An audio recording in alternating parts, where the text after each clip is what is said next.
Chapter 1. I've been having the same dream lately. This dream is about him getting up in a different world, a world where Japan doesn't exist. It's just a dream, even though it feels real, but it's too weird to be real.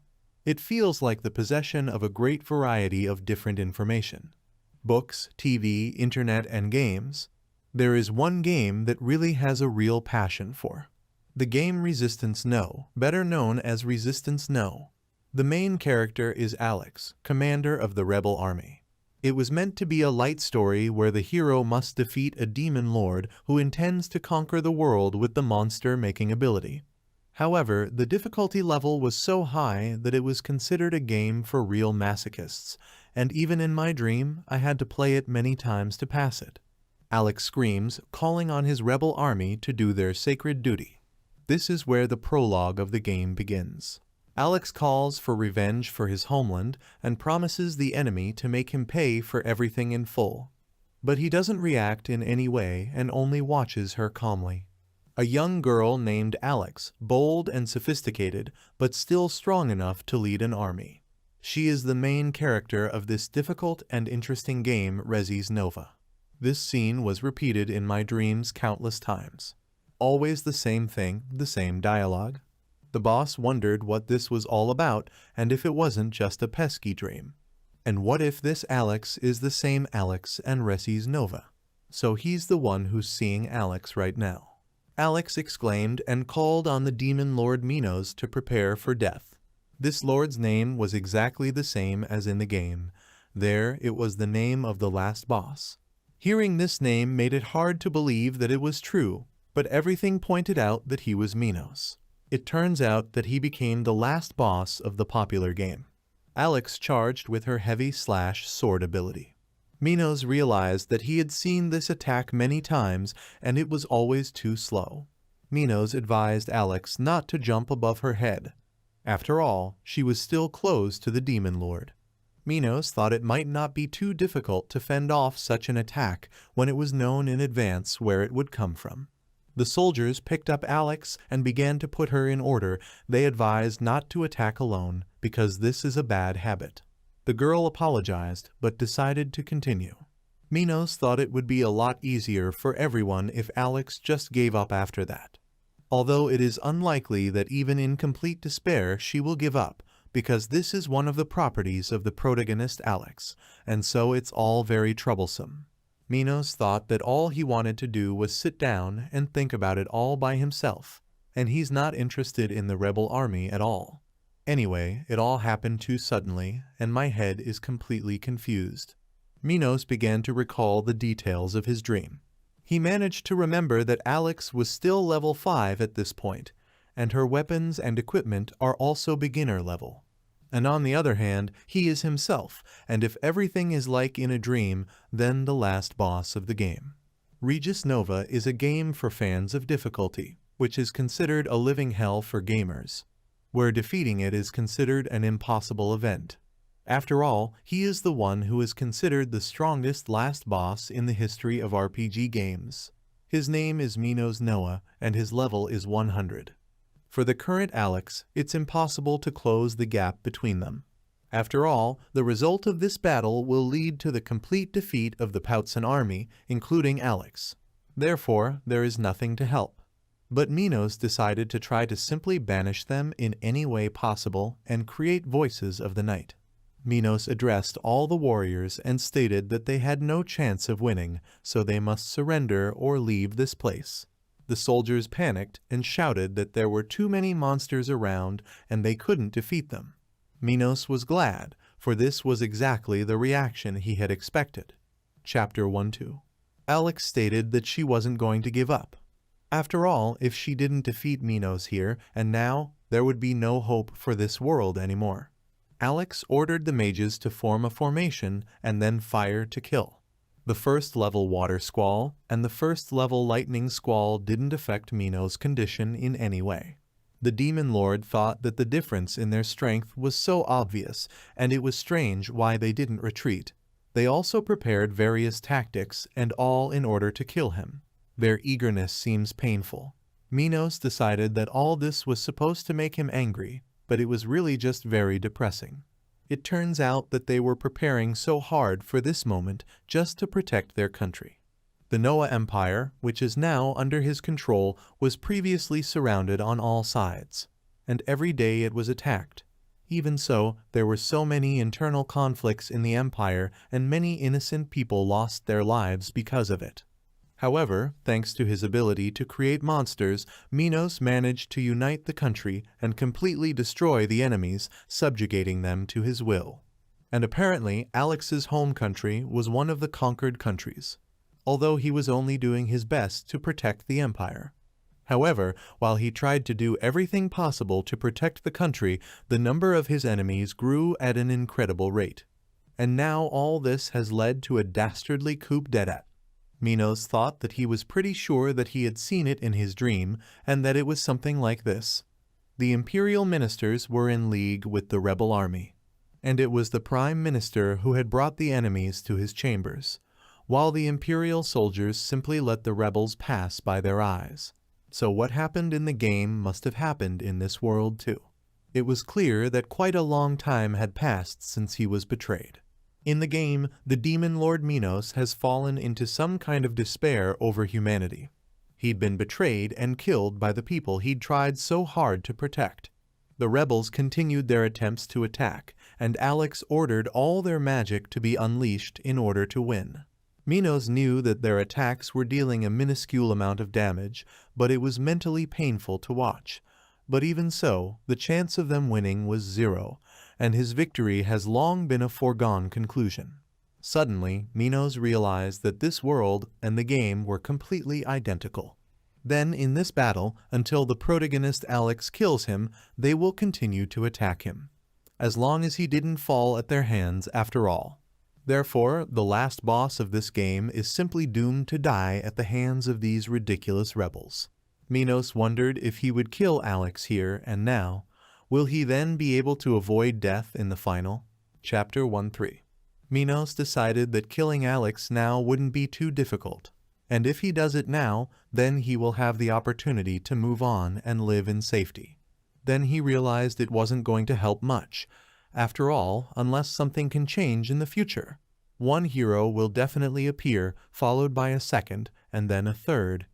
After Alex's death, there will be others who want to kill him. After all, he is the final boss, the enemy of all mankind, a creature whose death is desired by everyone living on Earth. And at the same time, he is the one that no one can defeat. Minos pondered on the daunting task of what he should actually do next. As a result, one option came to mind. Minos realized that if things continued like this, no one would be happy in the future, and there would be nothing left to protect. Therefore, in this case, the only acceptable option would be his death, and only in this way will it be necessary to achieve a happy ending to this whole story.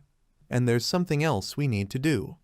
Minos summoned third-level dark magic and cast a shadow mist over the rebels. The soldiers were immediately horrified by the cloud that covered them. They started shouting about what was going on and which way to go. Alex was outraged that Minos had used such a dirty trick and set up a smoke screen that stopped their advance. The rebel leader screamed at the demon lord to run away from her like a coward. Alex growled angrily and promised that it wouldn't happen. Breaking through the shadowy fog, Alex screamed that he was finally caught. Minos grunted in pain and wondered if this was really the end of him. At the realization of near death, the demon lord screamed with the last of his strength and fell silent. Surprised, Alex didn't immediately believe what had happened, and the soldiers kept asking if they had won and the demon was dead. In the end, Alex solemnly announced that the Emperor Minos was the ward of her hands. At the hands of Alexandra Rodinate, the rebel army also held a decisive victory over the usurper. The soldiers cheered their leader and congratulated each other on their victory over Minos, as well as on saving the world. Minos watched the general jubilation and decided that he was now one step closer to a happy ending. His corpse, which was mocked by the rebels, was just a simple doll, created with the monster crafting skill. Minos was able to make his doppelganger and stay unscathed, taking advantage of the situation during the invasion of the Shadow Mist. And you are a puppet. And then he used the invisibility ability and was able to hide himself along with his magic wolf. After confirming that neither Alex nor any of the rebels had noticed the substitution, Minos was glad that his plan had been successful. Minos was only surprised by Alex's strange reaction, which made her look too puzzled to be happy. Minos decided that the Emperor of Minos was no longer there. Now he will start a new life, not as an emperor. And how simple is Minos, who will no longer be persecuted and despised. Minos said that there was nothing else for them to do here and called his faithful wolf, Graysiraboras, to go to a new life. Thus, Minos managed to get rid of his role as the last boss. Chapter 1-4. Minos decided to change his clothes and disguise himself as best he could. The saleswoman immediately complimented him on his gorgeous appearance and said that any outfit suits him. Minos replied that it was true. He reminded himself that he was the perfect Minos Noah, who was not only strong, but also divinely beautiful. He liked the new clothes very much, their design was well developed, and their comfort was beyond praise. However, he decided that he should not stand out, but rather buy something much more modest. Minos, having made his choice, told the girl that it would cost to buy a cloak. The girl congratulated on the purchase and wished to wear a raincoat with pleasure. Then saleswoman Yu announced that the purchase amount would be 1,000 sil. Minos suddenly realized that he had never made a purchase on his own before, so he was completely unaware of the value of the currency. After all, before all its finances were handled by officials. Minos recalled a magazine he had read in a dream, and it said that 1 sil was equal to about 100 yen. Although this information cannot help much, since he does not know the market prices at all, and yet it is not clear whether it is a little or a lot for such a purchase. Minos said that should be enough. The surprised saleswoman said that these were large gold coins, and apparently the gentleman did not understand everything correctly. Minos asked if that wasn't enough for her and doubled the amount. The shop assistant shouted that it was too much and explained that 1 large gold coin could buy 10 sets of clothes and cloaks. Minos was surprised by her words and assessed his supplies. He realized that it looked like even this 1 small coin was an extremely valuable item among ordinary people. In this case, Minos asked the saleswoman to give him clothes and underwear for as long as 1 coin would last. The girl happily replied that she would prepare everything now. Minos realized that his gold reserves would last for a long time. After all, the merchant had given him 2 bags of clothes. Minos used shadow hands to take the purchases, so he didn't have to carry them himself. Shadow hands are known to draw people into the shadow world, and when using the shadow concealment skill, they can be used to store anything, and it will be very convenient when traveling. The saleswoman and her assistant were surprised where the goods had gone so quickly, and Minos replied that he had hidden them in the shadow world and that they were safe now. Minos immediately decided to try on a new cloak.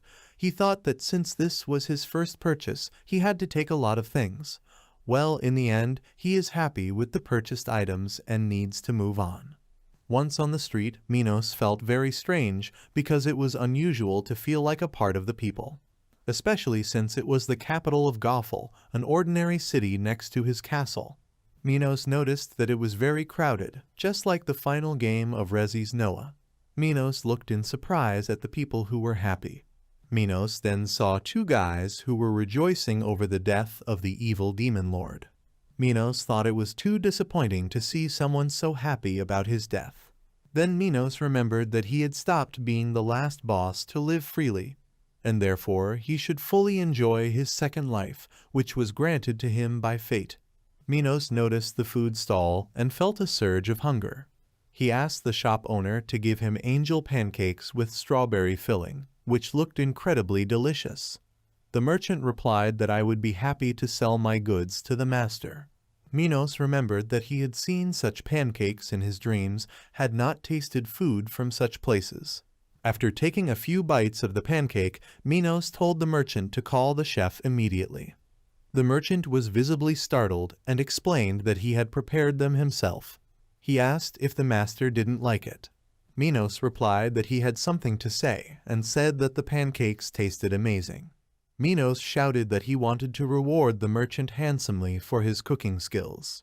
The merchant said he wouldn't mind, and Minos laughingly admitted that he liked the merchant and therefore he wants to buy some more strawberry pancakes. Minos felt how much fun shopping was. After all, today he is already making a large-scale purchase for the second time, and I should have stopped being a demon lord much sooner. Minos offered a strawberry pancake to his magical wolf, and then he asked how he liked the taste of this culinary masterpiece. The merchant, who couldn't see the magic wolf, asked how it was possible that the pancake disappeared into thin air. Minos replied that there was no need to worry, and this happens all the time. Then Minos realized that he couldn't eat his entire order. He told the merchant what about the remaining pancakes, so he decided to give them to him for his excellent work. To which the merchant confessed that he had never met such a strange customer before. Hearing the strange screams, Minos became interested in the noise and wondered if it was an attack by some enemy. But then he realized that people were rejoicing at the arrival of heroes and welcoming them with glee. Minos thought it was worth a look, since they were all his killers. Residents of the capital thanked the rebel army for its exploits and excellent work. Minos remembered that the game had played out very differently. This entire rebel army was wiped out to a single person, except for Alex, and there was no triumphant return to the city. And it turns out that the whole story has changed a lot after his death. All events will be unpredictable. Minos said it was a rebel army of a fairly popular people. The girl explained to him that these heroes had delivered them from the evil ruler of Minos, and they are real heroes of the country and defenders of the people. Then she pointed out that the main character Alex was driving ahead, and the crowd became even more animated at this moment. Alex basked in the glory, thanking people for their applause. Minos watched with interest and wondered how much her smile attracted people. He wondered what she should be happy about, since the sadness in her eyes was clearly visible. Minos decided that these were all silly thoughts and that he should not be concerned about Alex's mood in any way. But still, he felt that there was something he didn't understand, something he wanted to find out. Chapter 1-5. Minos noticed a strange man on top of the building and decided it was the killer. He thought that the guy was trying to hide, even though he was clearly visible, and his goal is like the heroine of the people of Alex. He decided that it looked like a plot by other countries to throw the Noah Empire into chaos. The goal is probably the vacated throne, although you can think of a lot of reasons to kill her. Minos realized that none of the soldiers, and not Alex herself, saw the threat. And it turns out that no one else noticed the impending killer. Minos decided to act and noticed the light of a magic circle at the top of the building. He immediately knew that judging from the distance, the assassin would be using sniper magic. And based on the level of acquiring sniper magic, the assassin's level is at least within the 15th. And if Alex gets hit, she will probably die instantly, because killers of this level usually do not make mistakes. The people were surprised to see a black cloaked figure pass over their heads. And Alex, she screamed, "What's going on?" Minos saw the assassin make his move and immediately put up a protective shield. When Minos felt the magic strike, he realized that it didn't do him any damage at all, so this killer is just trash. Minos was outraged that someone dared to destroy his plans and disrupt the peaceful existence of the people after his death. Minos decided it was too much, since he hadn't killed Alex himself, and he personally, by leaving, entrusted her with his empire. So killing Alex is the same as ignoring his decision. Minos felt a surge of anger and thought that since the assassin was so bold, he would arrange for him to end his career in one move. Minos then noticed the state of the humans and realized that he had accidentally released a killing intent. And now it has turned into a serious event, although nothing can be done about it. And since he'd given up the role of the last boss for freedom, there was no point in going to the extreme. And so he has to destroy everything that he doesn't like. Minos ordered a magical wolf to devour the assassin.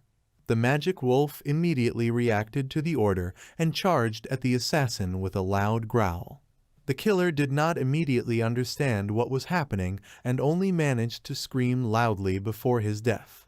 Minos thought there was no problem with the killer now, and he needed to get out of here quickly. Suddenly, Alex realized what had just happened. Then she asked Minos who he was. Chapter 16. Looking at Alex, Minos realized how inexperienced and weak she was, and it is impossible to rely on it, since this Alex is completely different from the Alex from the game. Her level is beginner, and she doesn't have any companions, and from a moral point of view, she is a completely immature person. If everything goes like in the game, then she will become the new empress. But the current Alex will simply die if left unassisted. Minos' thoughts were interrupted by the shouts of the soldiers, who demanded to move away from Alex immediately. Alex herself, also recovering from the shock, ordered Minos not to move. Minos decided to use his magic to calm her down. He realized that no matter how immature, weak, or unreliable she was still Alex's heroine, the one who was worthy of the throne. And she's completely different from him. Compared to him, she is kind, has a sense of justice, and can lead people. Minos realized that he couldn't do it himself, and it can do nothing but bring fear and despair to people. After all, he really doesn't understand other ways.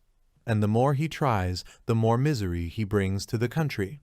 And as long as he was on the throne, this country could not be defended.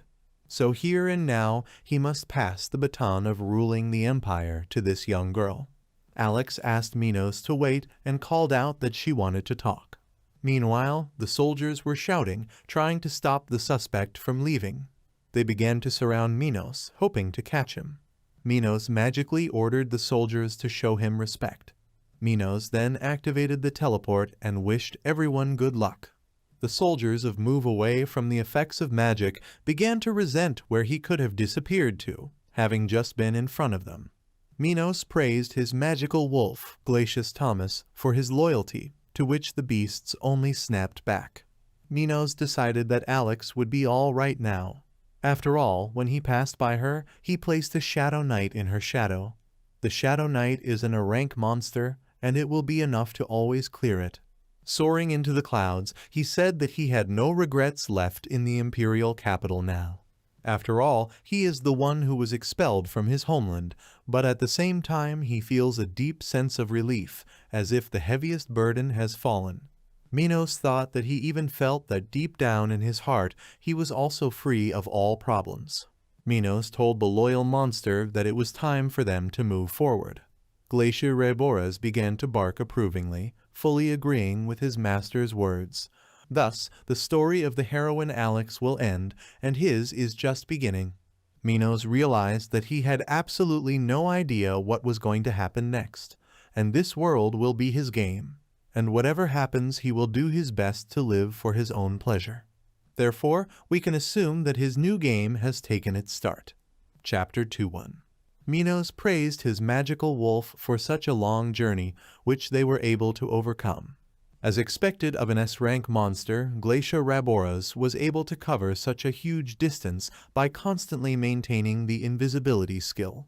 Thanks to her, the former ruler of the empire arrived at his destination. He ended up in the northern part of the Noah Empire. This place was called Devil County, and it wasn't the forest that had a reputation for devouring people. This name was given to the forest because of the huge number of monsters living in it, who have never refused any person. Minos decided that his plan was nothing less than to live a quiet life in this place. He remembered that ever since he ascended the throne at the age of 10, he had worked endlessly, and he never had time to think about himself and rest. It was always necessary to be wary of murderers and deal with state affairs. Therefore, he always dreamed of living quietly away from people without worrying about politics or revolution. Minos happily told the faithful wolf that he intended to live as he wished, and the magical beast supported its master with a loud bark. Minos knew that it was very rare for people to approach this forest, and no one would be able to disturb him. Therefore, for sure, he will be able to live his second quiet life here. To begin with, Minos decided to create his own database. He used level 9 magic to activate gravity. Usually, gravity interrupts the movement of all opponents and reduces their speed by half until the next turn. This is the most cheating magic in the game Rezis Noah. Also, thanks to it, you can easily level the terrain. Minos noticed that he even made a beautiful pattern on the ground because of the flowers pressed into the ground. Minos thought that was quite the style of the last boss. Then, he decided to create a new home for himself with the help of a monster-making book.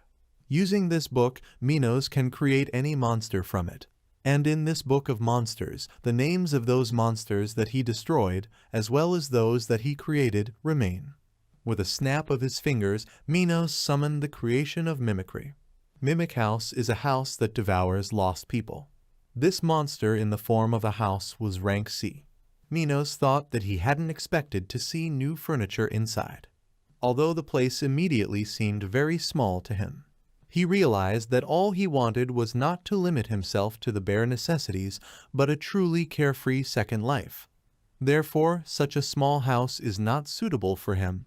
Minos decided to try to strengthen his facial expressions.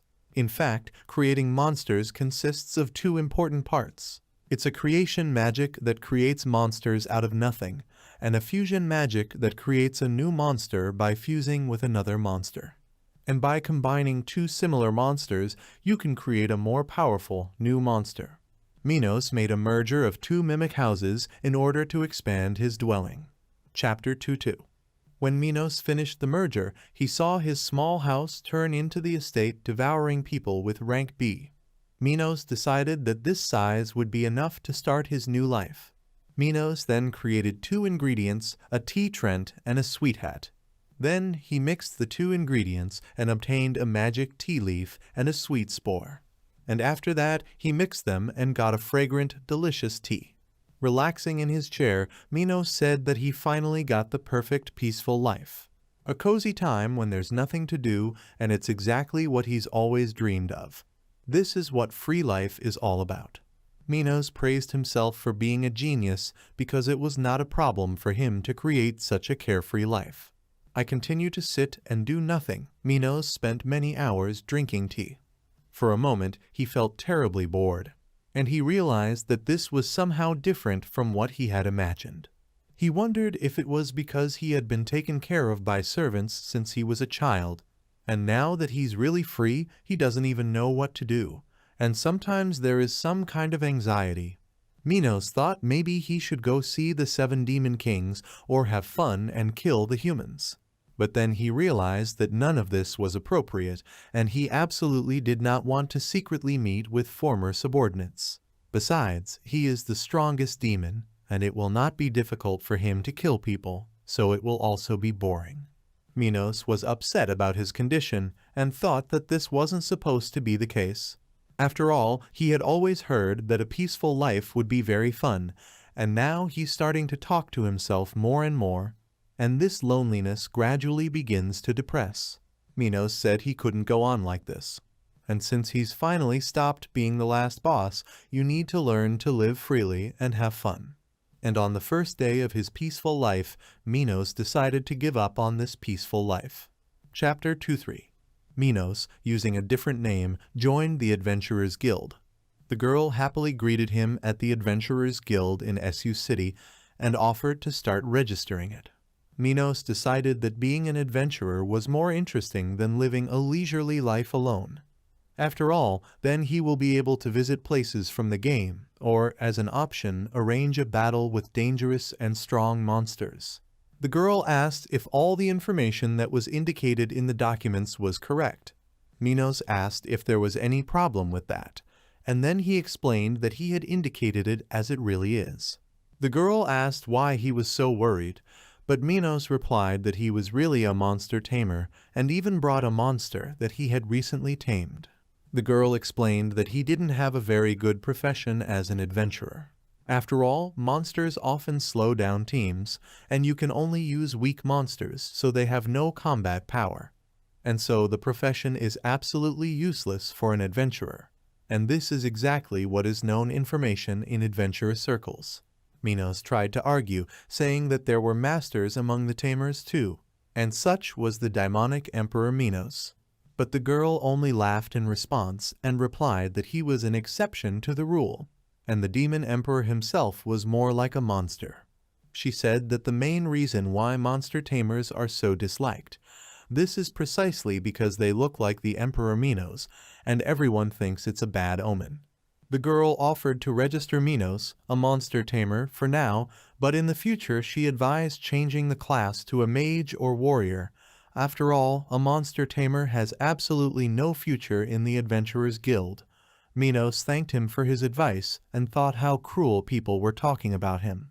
The girl explained that he is now registered as Lord Machai and has a beginner adventurer rank of G. This G rank person doesn't have permission to visit demonic districts like the forest that devours humans. Therefore, it is best to team up with those who have a rank higher than E for their travels. Minos asked, so he couldn't go on a mission all by himself after all. The girl explained that novice adventurers are recommended to work in a group, and this is done for their own safety. She recommended a group of 3 sister instructors, because they prefer newcomers, and in addition, they are recognized and can teach everything to new people. Minos recalled that 3 of his sister's instructors in the first part of the game taught the heroine Alex the secrets of battles and adventures, and these sisters fully justify their high-profile name. Minos has stated that he refuses to join this group, since they are weak and, accordingly, they have no skills, so they are absolutely useless for training. Minos thought that if we were going to team up, it would be with someone who had their own skills, and training with such people would be more fun. The girl asked why he was acting as if he was going to teach someone himself. Minos solved the surrounding typical NPCs. In the game, this city of novice adventurers, and maybe there are a lot of them. And perhaps at this rate you will have to fight together with an army of golems. The local adventurers were quietly discussing the girl who was standing at the bulletin board, and Minos thought it would be nice to meet a famous adventurer. Minos also noticed the strange girl who is so actively discussed, and then he recognized her. Minos asked if she was really a Mycorian. Minos was glad that it was really her, but the girl was only surprised by the stranger's reaction and asked who he was. Minos recalled a situation in the game where Mycorian was in the starting city, and their first dialogue was usually cold and consisted of only a couple of phrases. But now, compared to text dialogues, it is completely different, and her equipment and facial features are very similar to Tsundir. And there is no doubt, because she is one of the main characters of the game Mycorian Picard.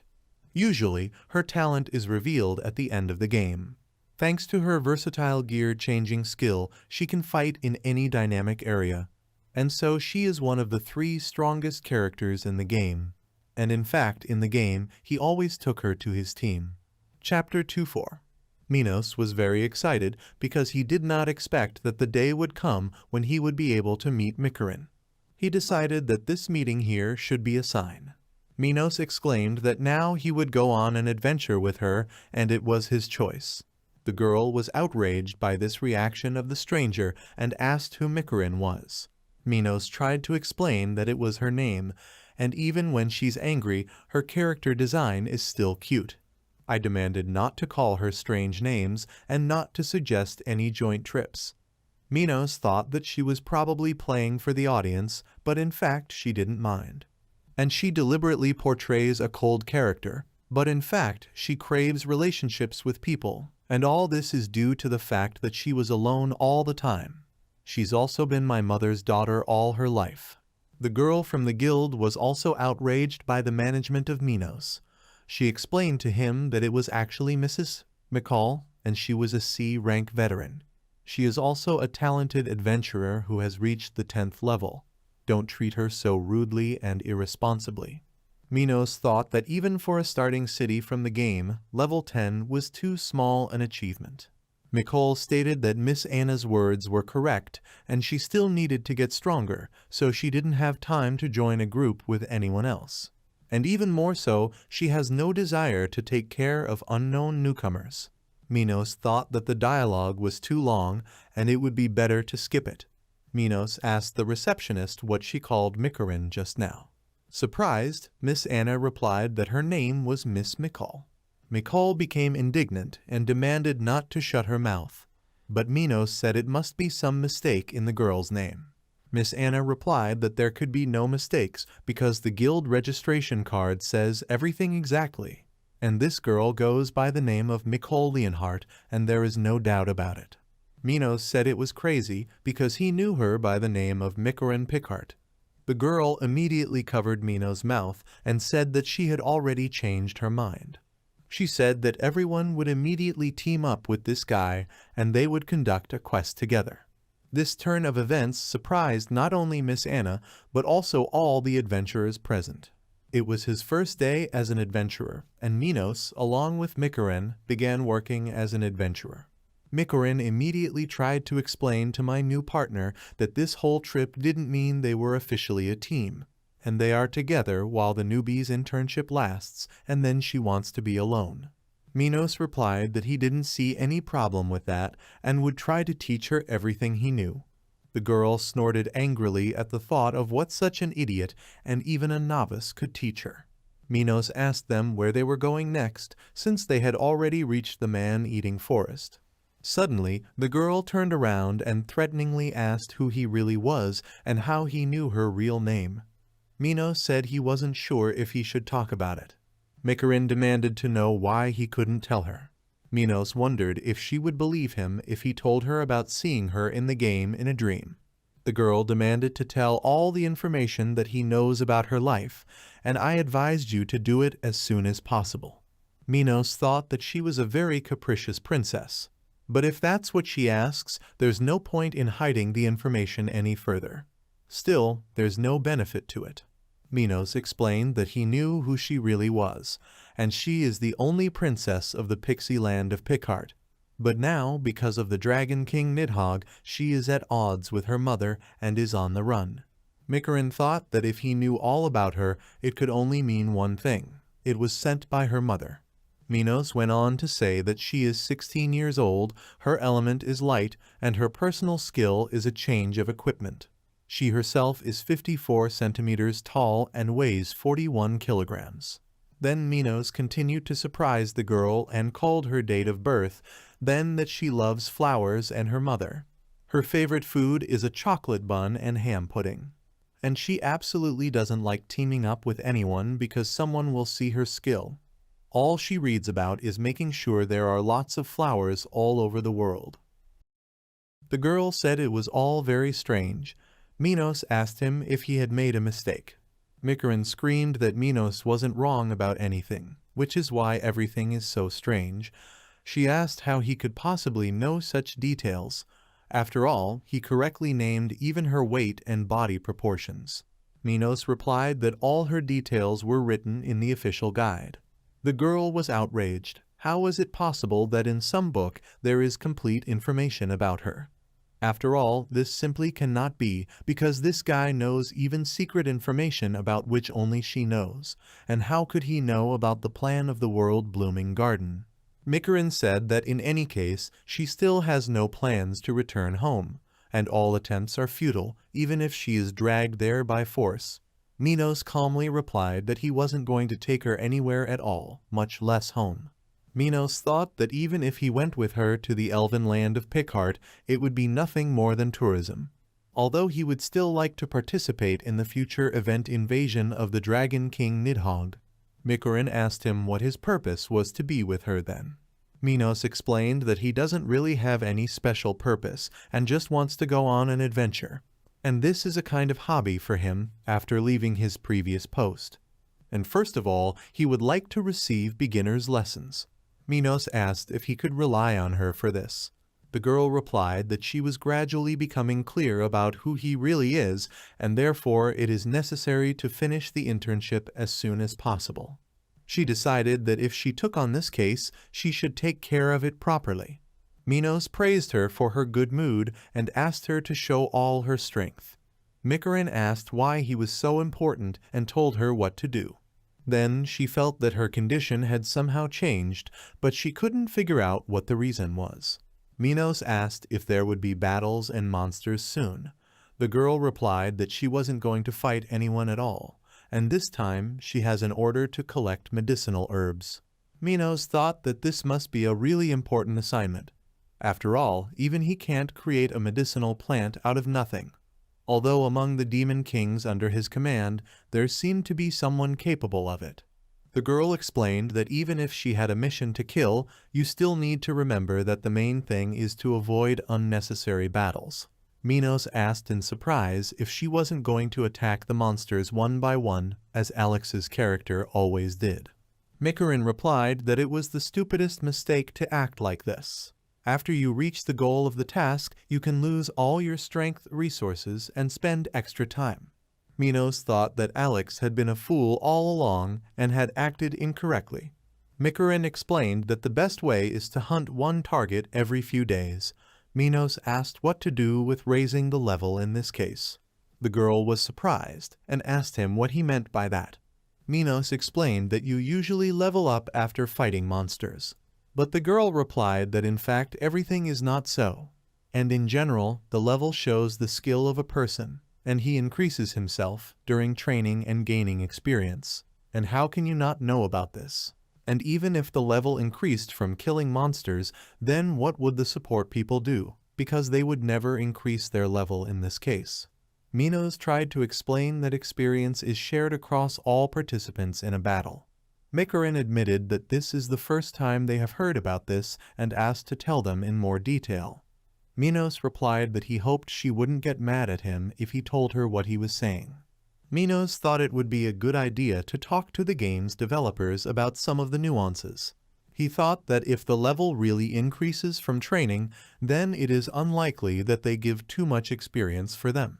After all, everything should be just like in the game and experience is obtained faster for killing monsters, although why no one knows about this is completely unclear, and what could have so affected the public knowledge in this world. Mikarin said she didn't understand how he'd come up with such strange ideas, but she still thinks it's best to avoid fighting monsters as much as possible.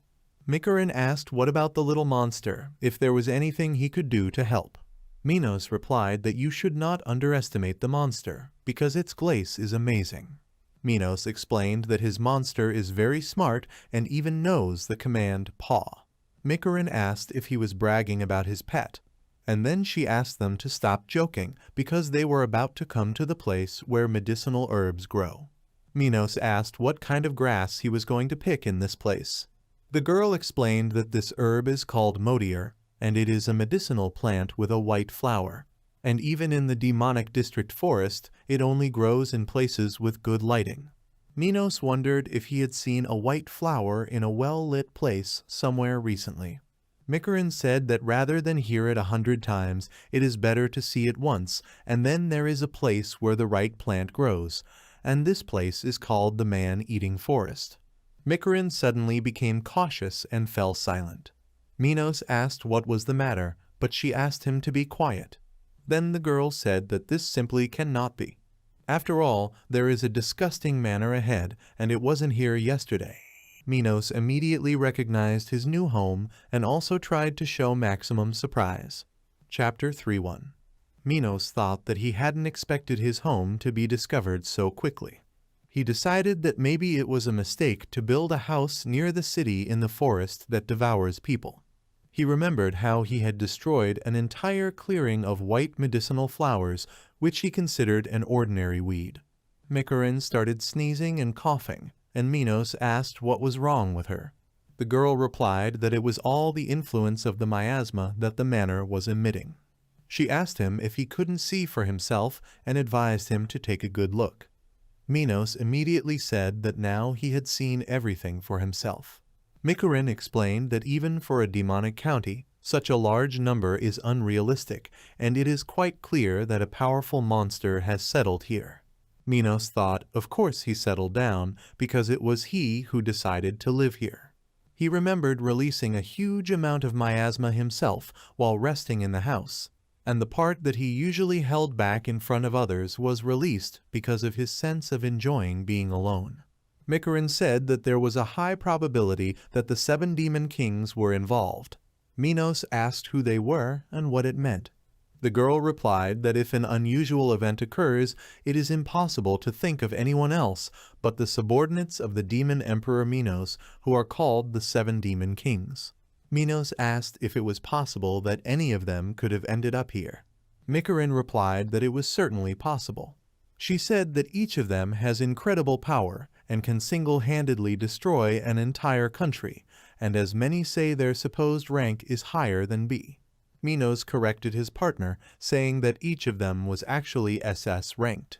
Mikorin didn't believe it and said that demons didn't have that rank, but Minos explained that everything is correct and after rank comes S rank, followed by SS, although he doesn't know why that's the case. The girl didn't argue further and said that in any case, if there were 7 demon kings here, it would be very dangerous for the city. Minos asked why it was dangerous, since the daimonic Emperor Minos was no longer alive. Mikorin replied that they were most likely planning to attack the country.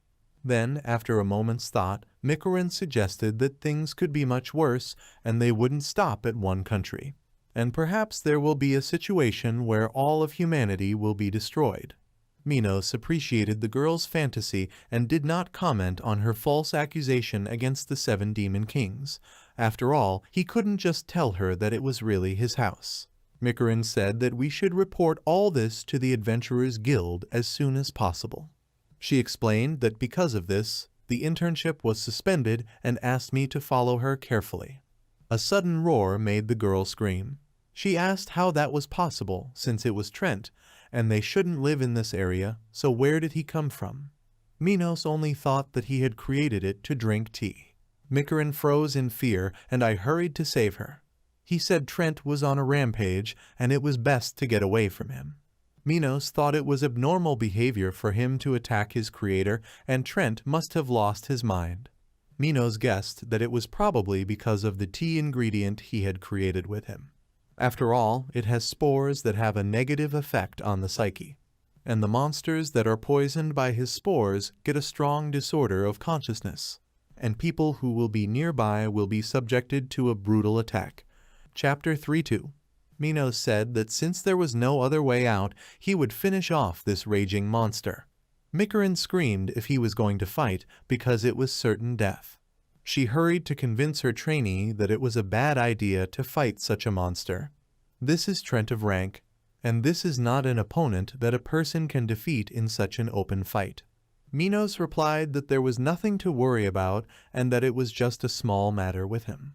The girl was indignant at such carelessness and reminded that to conquer such strong monsters of rank C, you need at least the 20th level. And even if the whole world is completely searched, you can hardly find many people who have this level.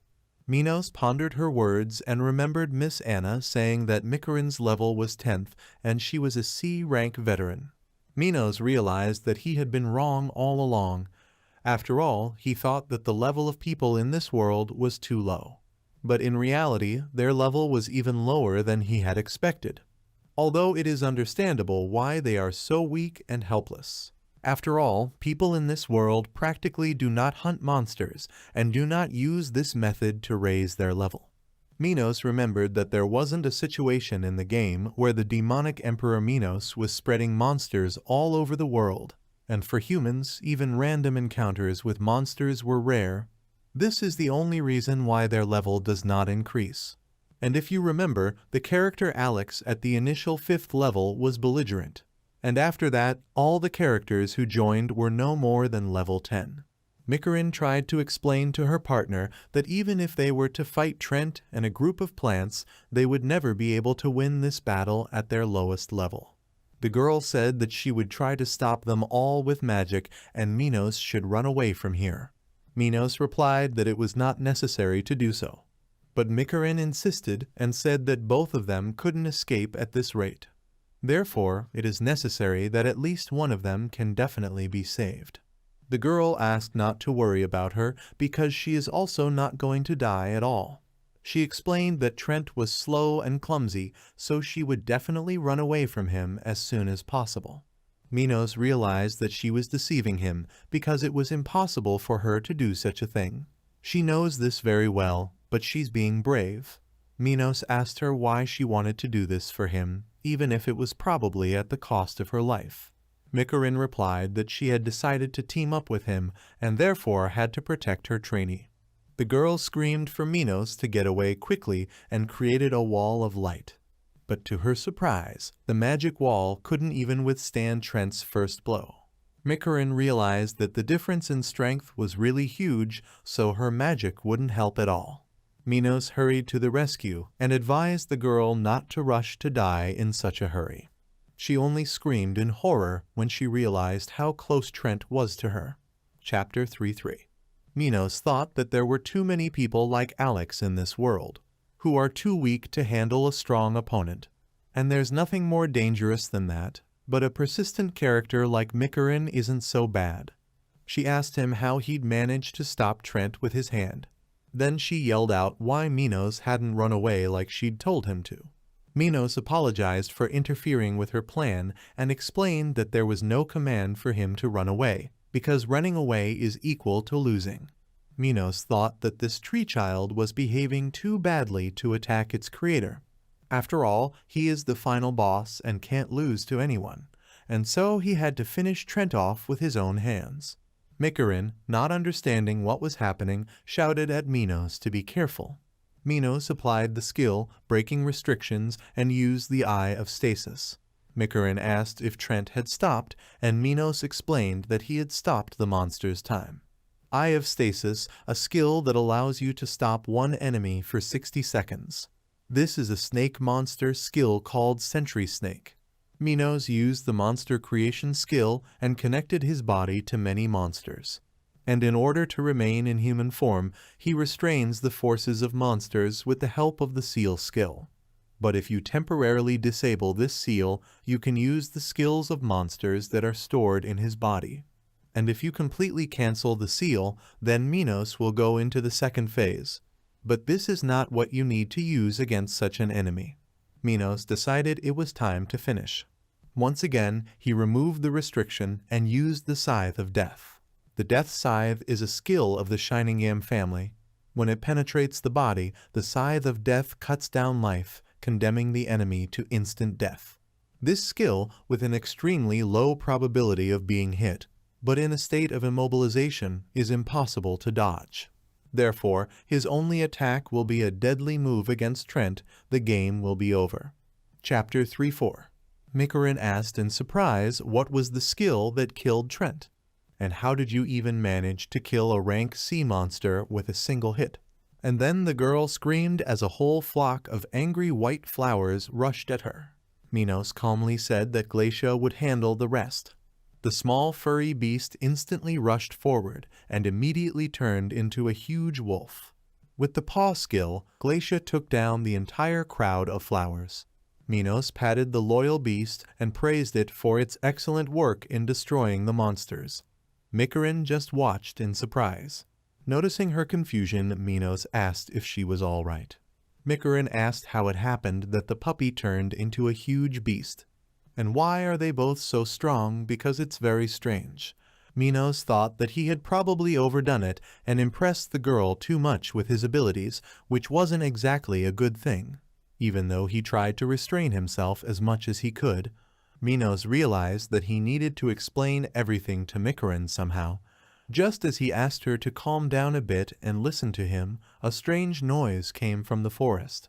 Mikorin shouted that something was happening to the forest and that someone was probably going to attack them again.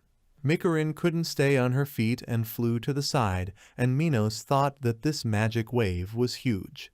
He thought that, of course, it was very sad that Mikorin had lost consciousness. But if she had remained conscious under the influence of such magical power, then her psyche might have been disturbed. Minos realized that something ahead of him had sensed his magic power, and that was why it had reacted so strongly. All that was clear was that something incredible and dangerous was approaching them. Minos decided that he needed to get out of here as soon as possible, since he had Mikorin with him, and she was unlikely to be able to withstand such a force. As he flew away, Minos noticed the strange movement of the plants. He was surprised by what was happening on Earth. The green mass formed a shape, and eventually a man emerged from it. He greeted Minos and said that he was glad to see his master. Chapter 4:1. The guy who appeared explained that he was patrolling the territory entrusted to him, and at some point he felt the magic power and decided to greet and communicate with Minos. Minos thanked him for his service and thought that this meeting was the worst possible scenario. After all, at the moment, he didn't want to be discovered, much less by his subordinates. And now, the fifth number among the 7 demon kings, Tree King yahello, appeared in front of him. Yahello is a member of the World Trent race. In the Noah Empire, he was responsible for protecting the forests and is the lord of plant-type monsters. Depending on the will of the earth, it can appear on the surface, and it is the very embodiment of the plant world. He has the strongest SS rank in the world, and an inferior species like T-Trent can't be compared to it in any way. In the game Resi's Noah, he is one of the strongest characters. Yahello asked why his master was here, along with a human, and if he had any plans to do anything with this person. Minos thought the whole situation was so bad that it couldn't get any worse. After all, he was noticed, and even a subordinate, who thought that he came to have fun with a girl in a private setting. Minos replied that everything was a little different from what Yahello imagined, and that he wasn't in this forest for fun at all. The Tree King said that the master didn't have to worry because he already understood everything. Yahello explained that he thought the master wanted to sort out the right creatures and then destroy the humans who were too widespread on this earth. And surely Mr. Minos is working for a higher purpose. Yahello offered to help in this matter because he can turn 1 or 2 cities into a forest right now, if the Lord so wishes.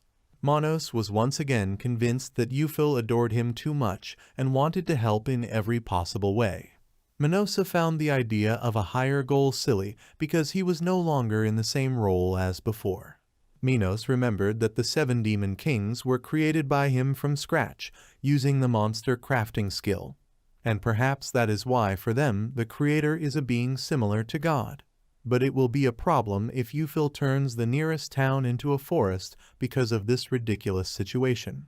Minos clearly did not want this for the city, said that it was not necessary to do this, and he did not come to these lands for this at all. Yahello asked what had brought the gentleman here then. Minos thought that such a subordinate's curiosity was not at all appropriate, and he needed to think of another reason to deceive him. The idea came immediately, and Minos explained that he was here to announce that he had resigned his duties as Emperor Noah. Minos said that he decided to try not to be an emperor and live a different life. Yahello asked in surprise why this was, since the master had worked so hard for the empire all his life. Minos said that the rebel army staged a coup, and he decided that perhaps it was better and gave up all his business to rest. Yahello had clearly heard such news for the first time and was extremely surprised by the existence of the rebel army and the resignation of his master. Chapter 4:2. Yahello said that all these people are stupid creatures. If it wasn't for his master, this entire country would have been destroyed long ago. Yahello offered to destroy all the pathetic people for their treachery. Minos thought that none of this was part of his plan, and that the Tree King was indeed very dangerous not just for one country, but for all of humanity. Although Yahello is ranked 5th among the 7 demon kings in terms of strength. But when using the plant management skill, it can cause a pandemic all over the world. It can also dry up people's crops and cause a worldwide famine, and it can be safely called the best in the world of people. Minos thought that there were really a lot of low-level people in this world, and at this rate, without encountering resistance, the Tree King could destroy people. Minos asked his subordinate to calm down. He explained that it was not necessary to destroy people because it was his own desire to stop being an emperor. He just decided to change his job and take a break from government worries. But Yahello, full of anger, began to call on the plants to dry up. The Tree King muttered that he would dry up anyone who dared to harm his master. Minos was appalled at how much the Tree King's love for him was too heavy, and for that, Yahello will do a lot of harm. Deciding that there was no other way out, Minos ordered the 5th demon king to stop immediately. Minos asked his subordinate not to make any mistakes. Although he is no longer an emperor, the Noah Empire is still his land, and he is as strong as ever. Minos said that human uprisings happen all the time. They will never stop happening, so Euphil should take it easier. The Tree King listened to his master's words and said that he wouldn't dare disobey his order. Euphil said that stupid people should thank his master for his generosity. Minos thought that now the danger of human destruction was gone. Although why he, the last boss, is engaged in saving the world, he himself is not clear. The Tree King asked that since his master had left the throne of the empire at his own request, what he intended to do in the future, there must be some plans. Minos replied that he hadn't figured it out yet and just wanted to start living freely. Minos asked how the defense of the country was going in his absence. Euphil replied that everything is as usual, and his subordinates are stationed at the border of the country for protection. Euphil asked if his master wanted to change the defense system. Minos said that indeed, if the 7 demon kings were left to defend, the empire's defenses would be impregnable.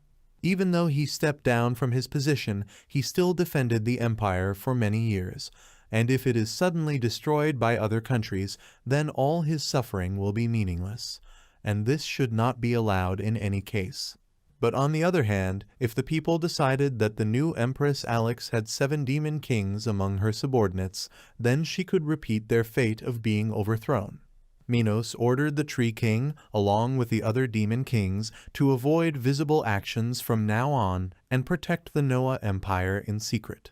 He explained that they now needed to act differently from before and take care of the empire's borders as discreetly as possible. Minos asked if Euphil would be up to the task. The Tree King replied that it wouldn't be a problem, and he will be able to defend the empire's lands as before, even under such conditions. After all, leaving it to stupid people means putting the empire back in danger. Minos thanked them for their loyal service and understanding of the problem. Minos wondered how he should notify the other 7 kings, and perhaps he should go to each of them himself. Euphil suggested that if you need a messenger, you can contact the 4th king. Minos was immediately interested in such a proposal. Chapter 4.3. Euphil said that it was better to go to the 4th among the 7 demon kings because she is the queen of destruction primo. As her name implies, she easily destroys any things, and since she is among the master's subordinates, she will definitely come in handy somewhere. The Tree King explained that if you use the 4th skill, you will be able to contact all of the 7 demon kings, and it will be convenient. Minos asked if she really had such a skill. Euphil said that with this skill, the 4th one built a communication network to exchange information among the 7 demon kings, and it helps to protect the country. Minos thought that this was the first time he had ever heard of such a network, and if it serves to protect the country, then he is very interested in how it all happens. Minos decided that it wasn't really important for him to take care of the empire's affairs anymore. Euphil said that everything was created for the convenience of his master, and this will help him get the desired freedom. And if suddenly something prevents the master from enjoying life when he hides his real status. If something else causes problems, then you can contact him at any time through the 4th one. And then he, the Tree King, will destroy everything that prevents the master from enjoying life. After all, Mr. Minos is the greatest being in this world, and he deserves to be free. The Tree King then offered Minos even more freedom and enjoyment of life. Euphil explained that it was possible to control the world from the shadows and manipulate it as the master wished. And then all the demon kings together will be able to put an end to the existence of stupid people. I thought about such a strange idea and decided that the words of the Tree King have some meaning. Minos noticed that the girl was beginning to move and decided that she would soon regain consciousness. It was unclear how to explain the whole situation to her. Mikarin began to call out to his mother and muttered that he needed to run somewhere. Minos realized that the girl was still under the impression of Trent's attack. He began to tell her that Trent had already died at his hands, so she could relax and sleep. Minos asked her not to get up until he destroyed the evidence. The girl immediately calmed down and fell into a peaceful sleep. He told the Tree King that his ability to control the world from the shadows was really good. Minos thought that since he was no longer the last boss, there was no telling how the history of this world would go. After all, in the original story of this game, the main characters who were supposed to survive actually die. And a bad ending is possible when people lose to monsters and are destroyed. Also not the best ending to the story. Minos decided that if he began to rule this world from the shadows, he could change not only his own fate, but perhaps he could change the fate of all of humanity. Minos thought that this game was really interesting, and now he would hardly be bored as before. And now the problem is solved, and there is no need to look for a new free life, since the future course of his actions is determined. Minos decided to clean up the place while Mikarin was still asleep. Chapter 4:4. Yahello said that he could take care of the red mushroom, which releases its spores when it gets excited. Minos said he had come up with a good idea. He asked the Tree King if he could create manhwa grass, to which Yahello replied that there was no problem at all. Miss happily exclaimed that this year's manhwa grass has excellent quality. And this is generally the first time when the presented plants have the highest quality. Mikarin thought that this harvest was really great, and one gets the impression that it is absolutely unnatural origin. And there aren't even any plants that are usually eaten by insects or crushed by monsters. It feels like this field was created by someone. Miss Anna asked if there were any other oddities. When Mikarin answered, apart from one red sweet spore, there was nothing else strange. Miss Anna asked if Minos had seen anything unusual. He said that he hadn't noticed anything, except what Mikarin had already told him. Minos thought that for his new quiet second life, the best option was to pretend that nothing really happened, and so there would be less questions. After all, he does his best to avoid having today's events spread to other adventurers, and so that no one looks askance at him from the first day.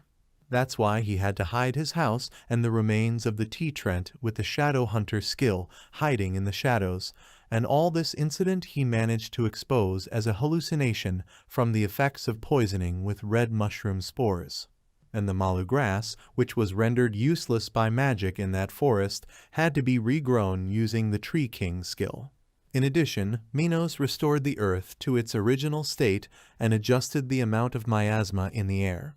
And when Mikarin came to her senses, everything was already in a state as if nothing had happened. The girl continued to doubt her memories, still feeling that something was wrong. Mikarin said Minos looked too suspicious. He immediately exclaimed that he was completely innocent.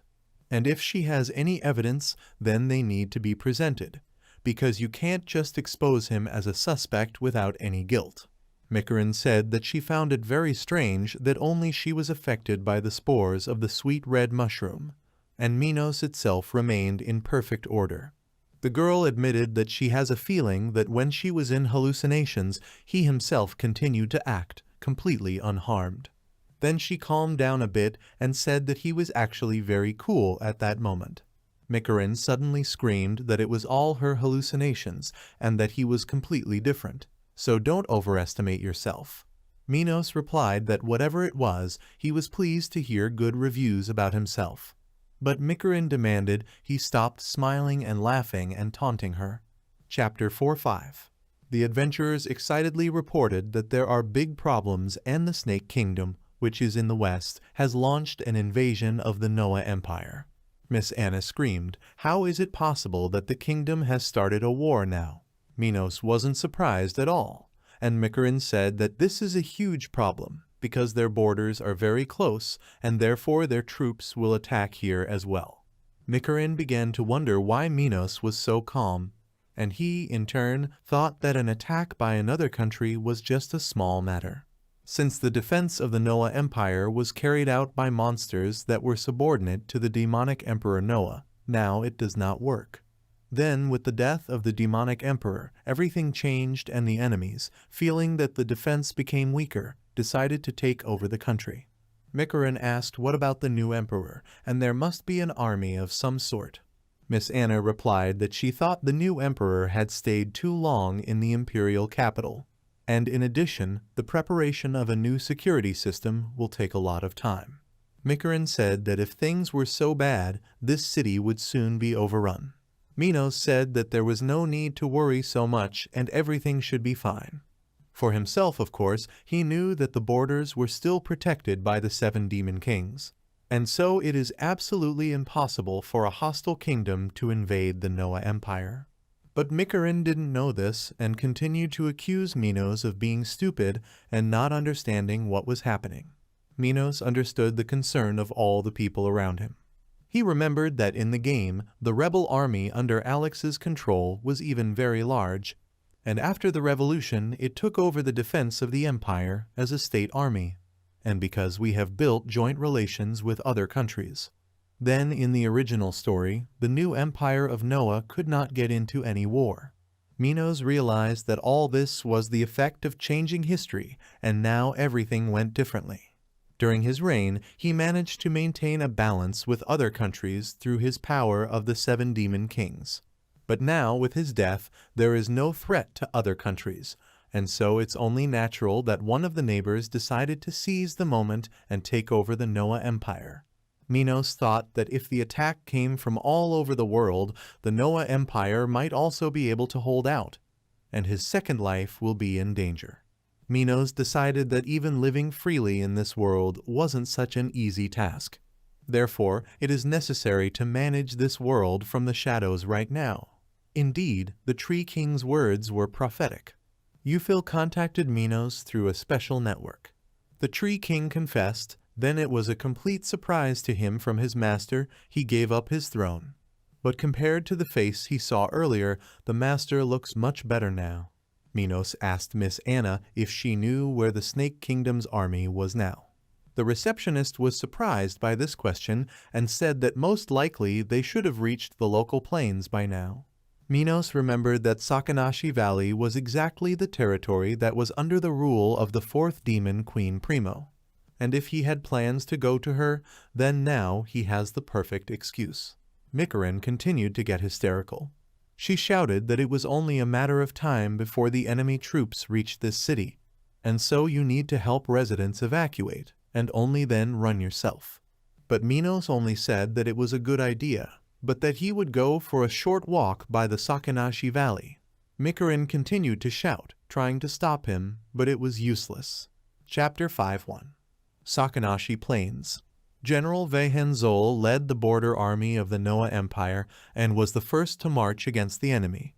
He immediately realized that the forces of the hostile kingdom were superior to him. The advancing army had more troops, better discipline, and this stunned the general. The difference in military power caused him to despair. He couldn't believe that a small country like the Snake Kingdom would attack their empire with such a huge and strong army. He thought that the enemy soldiers with their skills were at least level 5. And as it seemed to him, there were even a few masters who had reached the 10th level among the enemy troops. He couldn't understand how the enemy managed to gather such strong people in just a couple of days.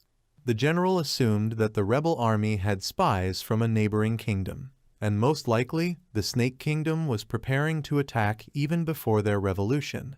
And when the revolution happened, they seized the moment and decided to invade. The soldiers of the Noah Empire army were amazed by the number and strength of the enemy and immediately lost faith in their victory. The general realized that a magic attack that was higher than the 3rd level was being used against them, and at this rate, their magic wall won't last long. The general ordered the magic wall to be reinforced immediately, but the mages replied that it was impossible and the mage's mana was already at its limit. General Vahenzol realized that his army would soon be completely defeated. He asked a subordinate to tell the vice-general to command the main force and retreat in an orderly manner, then set about defending and fortifying the capital. The soldier asked what the general was going to do. General Vahenzol replied that he would try to attract the attention of the enemy army to himself and become a decoy in order to buy time. The general ordered to run immediately and not look back, and he rushed forward. General Vahan knew that he was going to die soon and mentally apologized to his troops for being a fool and not being able to come up with a better plan A. The general decided that since he was level 21 himself, he had the advantage and would be able to hold down the enemy forces for a while. But it was clear that it was impossible to resist such a force alone. Fighting off the arrows, the general desperately thought that it was really impossible to change this whole situation, and it would be nice to get help. The general remembered Emperor Minos, and if only he were here, though would surely have destroyed the enemy army with his demonic power. After all, he was the strongest emperor in history. Feeling that he was about to die, the general regretted that now the demonic emperor was dead, and there was no one to rely on. Chapter 5-2. The horsemen who caught up with the general declared that they would go to the enemy with him.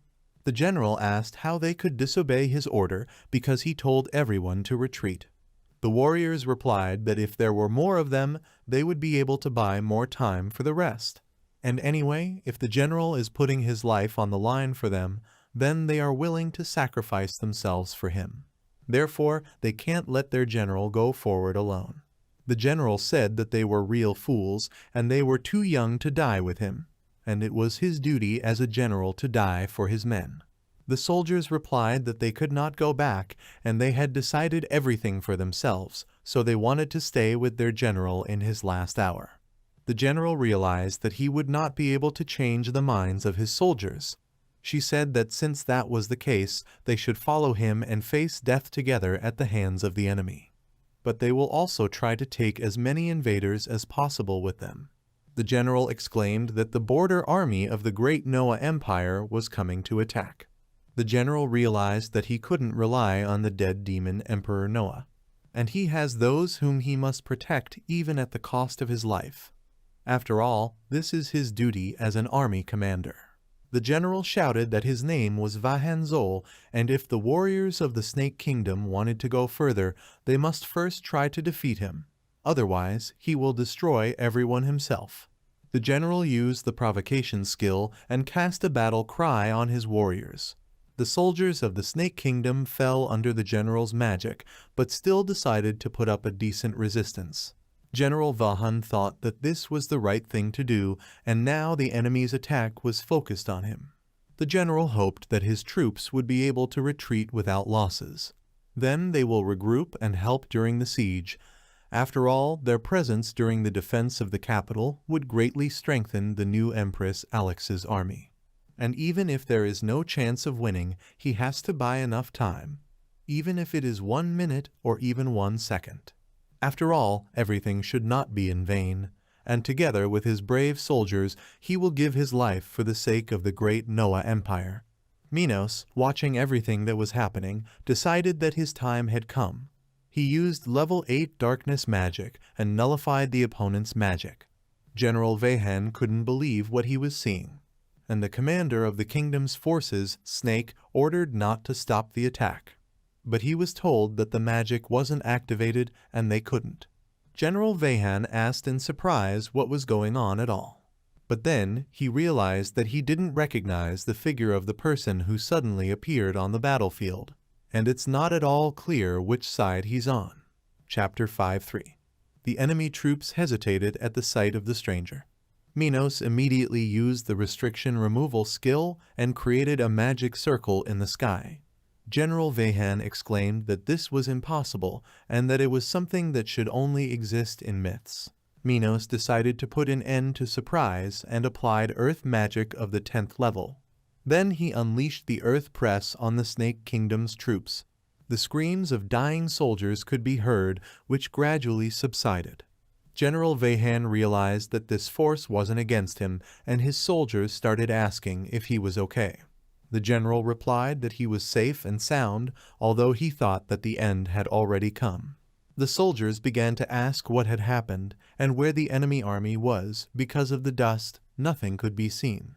As soon as the dust settled, the general couldn't believe his eyes. He told me how it was possible to do this with just 1 spell. After all, magic of the 5th level should be the limit in this world for everyone living. And the existence of something like level 10 magic is simply impossible for humans, and all this is more like the work of God. General Vahan wondered who the strange hooded man who had saved him really was. And is it possible that this stranger was actually the real god who came to the rescue in a difficult hour? Minos was happy with this result and said that now everything is ready and the threat is no longer there. Minos then asked the loyal magic wolf if the painting below looked like her, since it was her portrait. Glacia only barked her approval. Minos praised himself because the portrait really turned out well, and this masterpiece was created with the art of practical application, which makes it even more unique. Minos decided that it was now possible to invade because with the help of the Earth Press, he had created a natural barrier on the border of the empire. Minos decided that this should be enough to create a border defense, and his next goal is to team up with Primo. Glacia barked encouragement. After this event, Imperial Army General Wagon was awarded a medal for stopping the Snake Kingdom's army along with just 4 warriors. He was called Vehan, who received the blessing of God. In the future, his name became known throughout the territory of the Noah Empire, but of course, his story didn't end there. The guy introduced himself as Minos Noah, who once realized that the world is the world of the RPG game Resistance, Noah abbreviated as Resistance Noah, and in order to avoid a disastrous fate, the guy stopped being the emperor, and from now on he became the former last boss. Although he handed over the power of the Noah Empire to the heroine Alex, but he protected this country for many years and could not leave it to its fate, so that other countries could not easily destroy it. The guy decided to protect it from the shadows in the future along with the 7 demon kings, but in order to exchange information with the other 7 demon kings. The guy went in search of Primo, the Queen of Destruction, who is responsible for communication. But at their destination, the Sakanashi Plains, an army of the hostile Snake Kingdom invaded. The guy said that this was too brilliant, and with the help of the Earth Press, divided the borders of the kingdoms, and while he was dividing, he drew a picture that became a historical masterpiece. The image was Glacia, who was smiling. The guy asked Glacia what happened. He couldn't believe that the animal wants to draw even more. He said that he understands her feelings, but reminded her that now they need to unite with Primo as soon as possible. Minos thought about it and said, when there are no landmarks like now, even searching becomes a problem. He noticed that the plains of Sakanashi were as uselessly wide as ever, and Glacia barked. The story goes that about 10 years ago, there was also a country on this site, but with the power of the Queen of Destruction, Primo, everything was destroyed. The wreckage that has escaped destruction looks like it is being swallowed up by the earth, and for some time now these lands have been called the Sakanashi Plains, literally translated plains where there is nothing. Minos couldn't find what he was looking for. He thought about it, and used a sense of magic. Thanks to this, he could sense and explore objects that fell into the field of action. But after exploring the area, the guy couldn't fix the location. He realized that although Primo has the power of destruction, she doesn't have magic, so it's difficult to capture her with the sense of magic skill. Minos thought about it and realized, just as yahello had said, a means of communication with the 7 demon kings was needed in the future. Suddenly Glacia started barking. The guy didn't understand why. He peered into the distance and saw the army and the girl. The soldiers didn't understand who the child was, nor did they understand why she was alone in such a place. The girl was embarrassed. But then she shouted into a loudspeaker that it was dangerous in this place, so she asked the soldiers to retreat to the inner border of the country. She was very worried. The girl wanted to repeat what she had said earlier, but she couldn't finish as the soldiers drew their arrows. They started shooting at the girl and throwing stones. Objects flying at her pierced right through her, and she fell. The girl was lying on the ground, not moving. The soldiers were talking among themselves, not knowing if the target was destroyed and asking what kind of small one it was. Minos watched this and realized that at first glance Primo looked like an ordinary girl, but her true identity was completely different. Suddenly she stirred. Then she stood up. She asked why the soldiers were so cruel. All the soldiers were horrified. They couldn't believe that the girl had been resurrected. She was the 4th among the 7 demon kings Primo, her kind protoslim, and among the slimes was the highest class, the queen. A protoslim in this world is the very first creature, a species that is the ancestor of all other creatures. It has a body that can change. In any form, in other words, it can take any shape. The girl jumped up and joyfully shouted that she was resurrected. The knights shouted that she was a monster, but the captain rode up and shouted that no one should be afraid because there was only one enemy and he had to be killed. The cavalry galloped towards the girl, who screamed at the unexpected attack. She said that she had already warned the soldiers to leave. I braced myself for a counterattack. Something came out of her back that she didn't understand. It looked like slime tentacles. The knight readied his sword to kill the girl, but she stood still. Seconds later, it was gone. It cut down the entire cavalry squad in the blink of an eye. Only corpses remained of the cavalry detachment. The knights did not understand what kind of creature it was and ran away in fear. The girl asked why they were running away. She took a deep breath. She exhaled, shooting out a beam of light.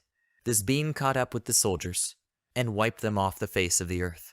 Minos, who had been watching, flew away to avoid being hit. He realized that it was the light of destruction that would disintegrate everything it touched. It was called Primo's destructive ray.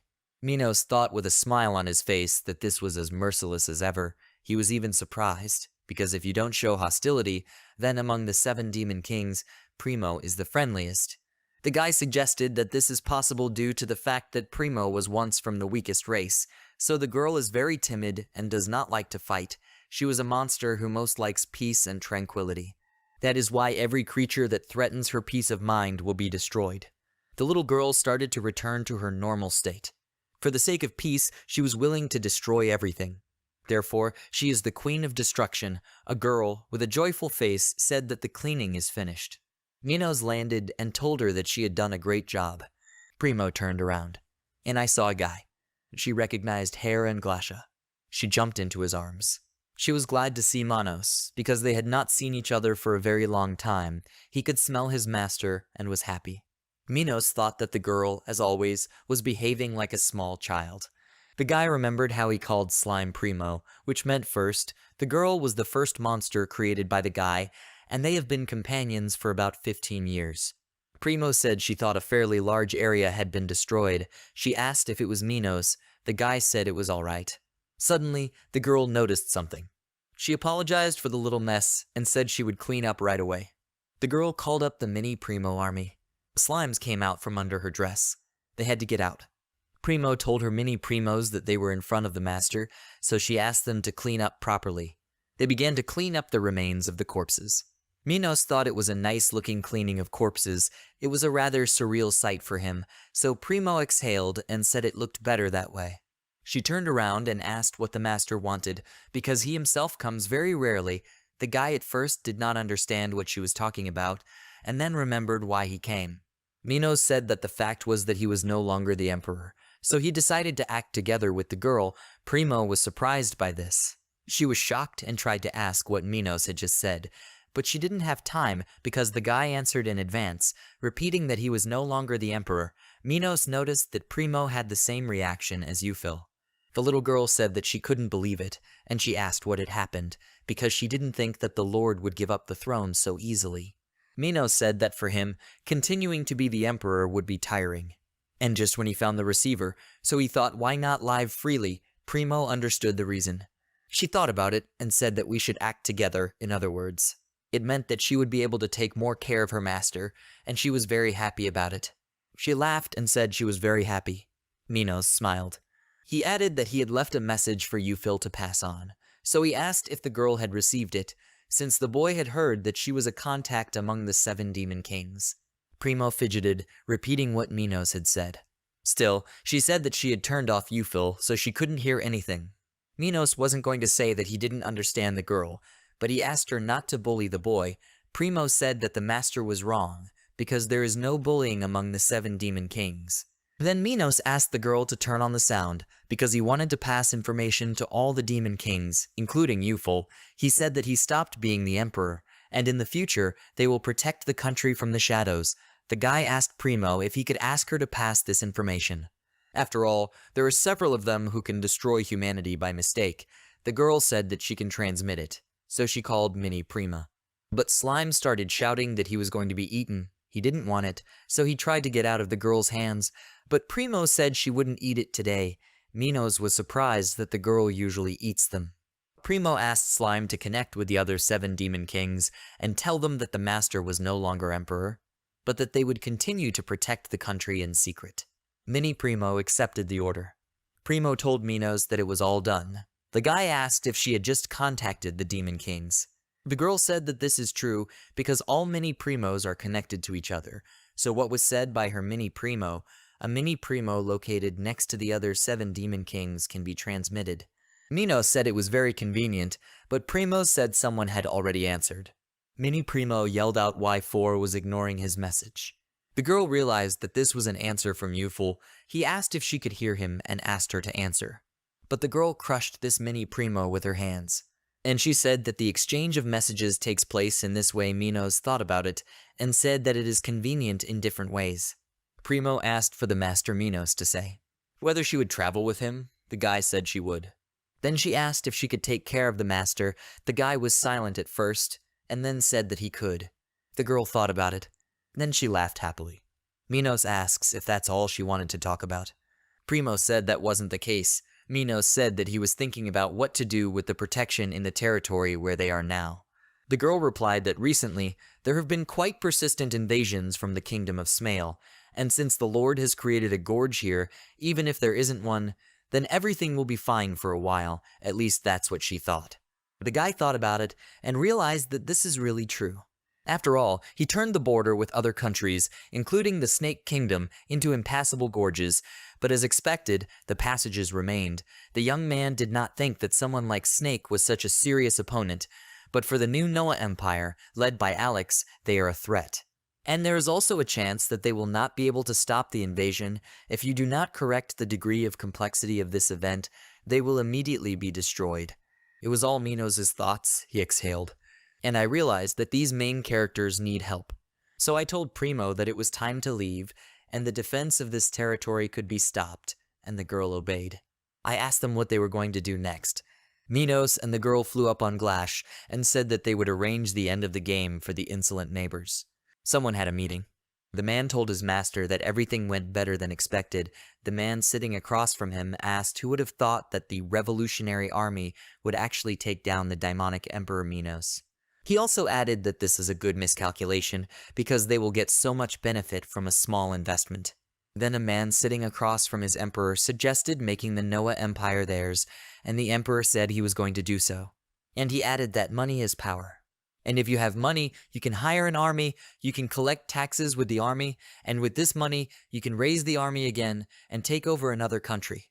The overlord shouted that money is power, that money is justice, and with his money, you can no longer be afraid of the Noah Empire. He added that as soon as he got the Noah Empire, he would immediately put high taxes and improve Snail Castle, and the subordinate turned to the master and asked if the serfs were not given food, there would be no discontent. But the emperor said that it would be possible to say that it was the fault of the Noah Empire and crush them again, because no one would resist him, because no one has the strength to do this, and there is no one who will lead them. Then the subordinate said that if someone heard it, it would be bad, but the emperor told him not to worry, because no one would hear them. Suddenly, someone laughed.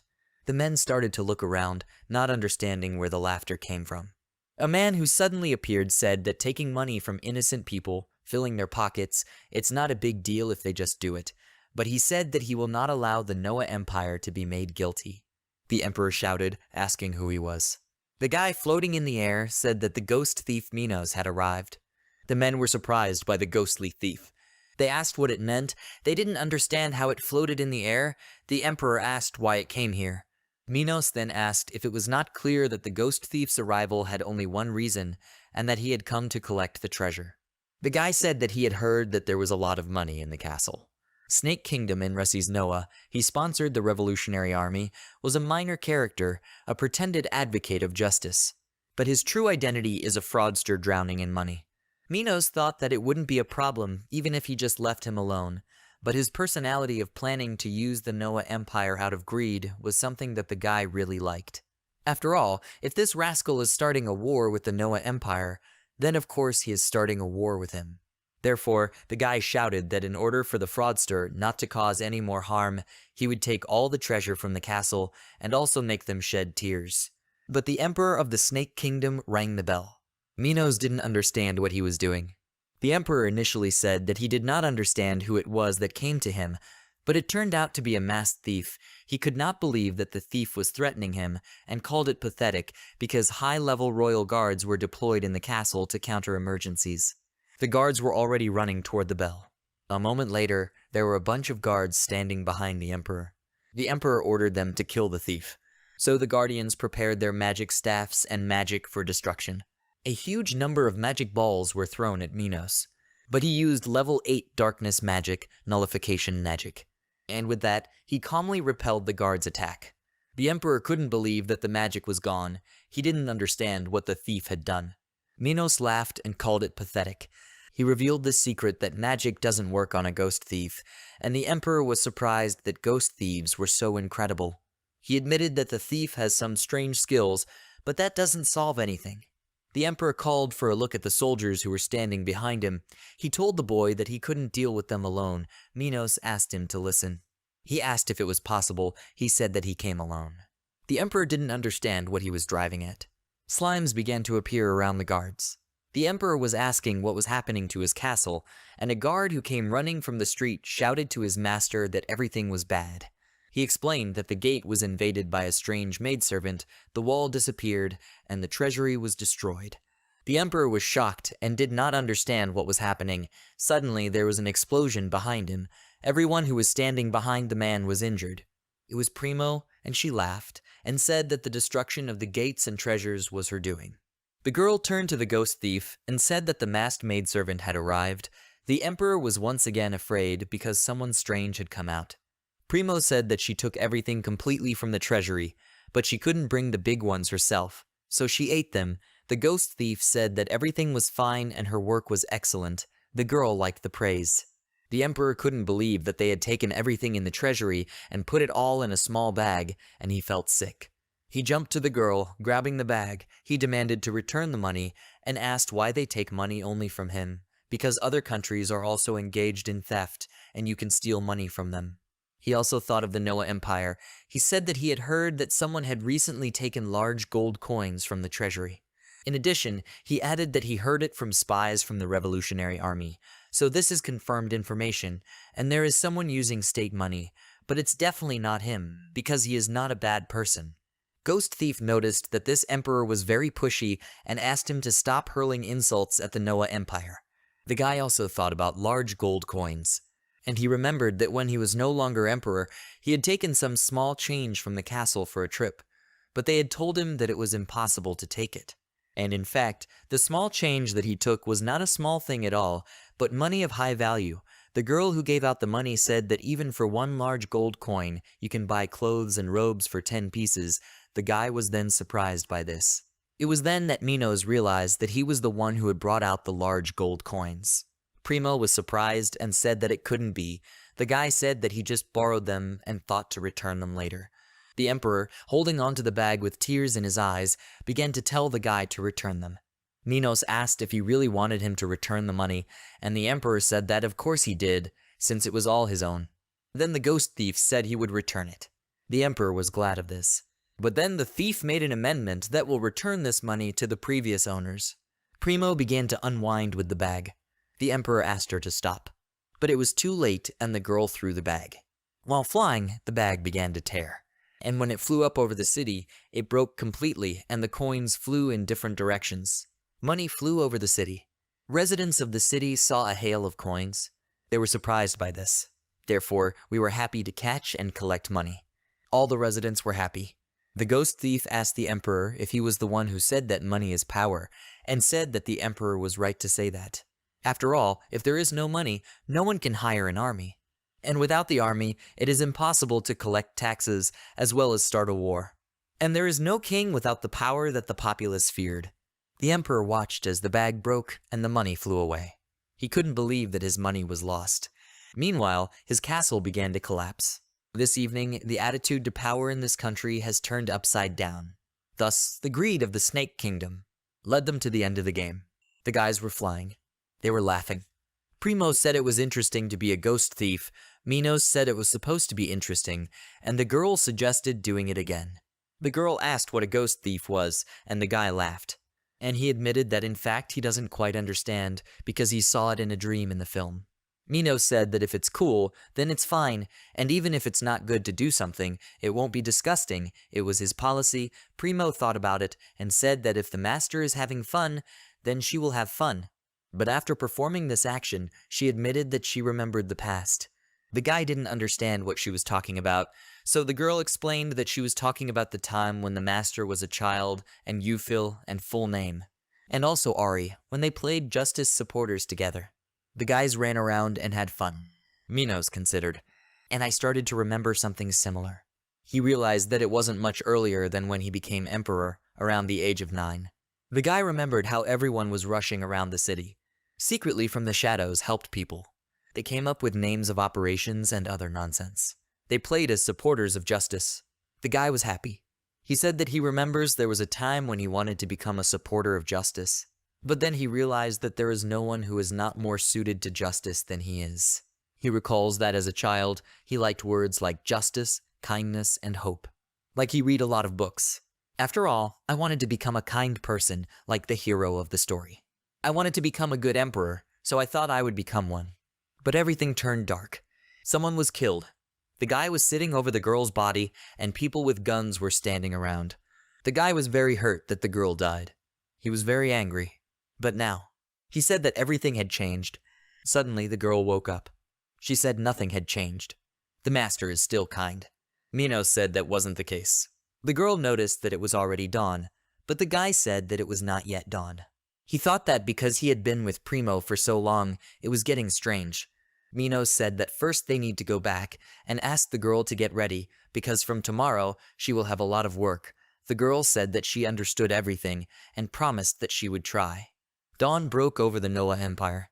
People were walking around and throwing pieces of paper. The monument was demolished and trampled on the portraits of the former emperor. The girl watched from the castle windows. She wasn't happy. A man entered her room and addressed her. He said that he had a report, and the girl started listening to him. In the beginning, the man decided to tell about the withdrawal of the troops of the Snake Kingdom. He confirmed that the information was correct, because judging by the stories called Ghost Thieves' Nemesis and Masked Maid caused a huge damage to this country, the girl heard him. The man also added that about 2 large bags of gold coins, they were also returned to the treasury by the ghost thief. The girl said that they were also protected. The man also wanted to tell us about the squad of heroes, but the girl guessed the topic of conversation and asked if they still wanted to destroy the 7 demon kings. Guilford had said it was, and she'd expected it. She thought about it. She recalled that the squad of heroes were former members of the Revolutionary Army, and it was probably a mistake to gather the strong without caring who they were. After all, they were too proud to make a revolution. The girl said that in the current situation, they can't even defend themselves, so now is not the time to rebel. She asked to pass this to the heroes. The man understood the order. He asked if there were any more orders. The girl said that was all. Guilford was about to leave, but the girl stopped him. She asked what the emperor's task was. The man thought about it, and I venture to guess that the task is deterrence. The girl was surprised by this. Guilford explained that political and military matters are the work of civil servants and the military, and the emperor, through intimidation, gathers subordinates and directs so that the country does not fall under pressure. The girl asked if it was different from the way Emperor Minos ruled. Guilford said it was different because terror and terror are completely opposite.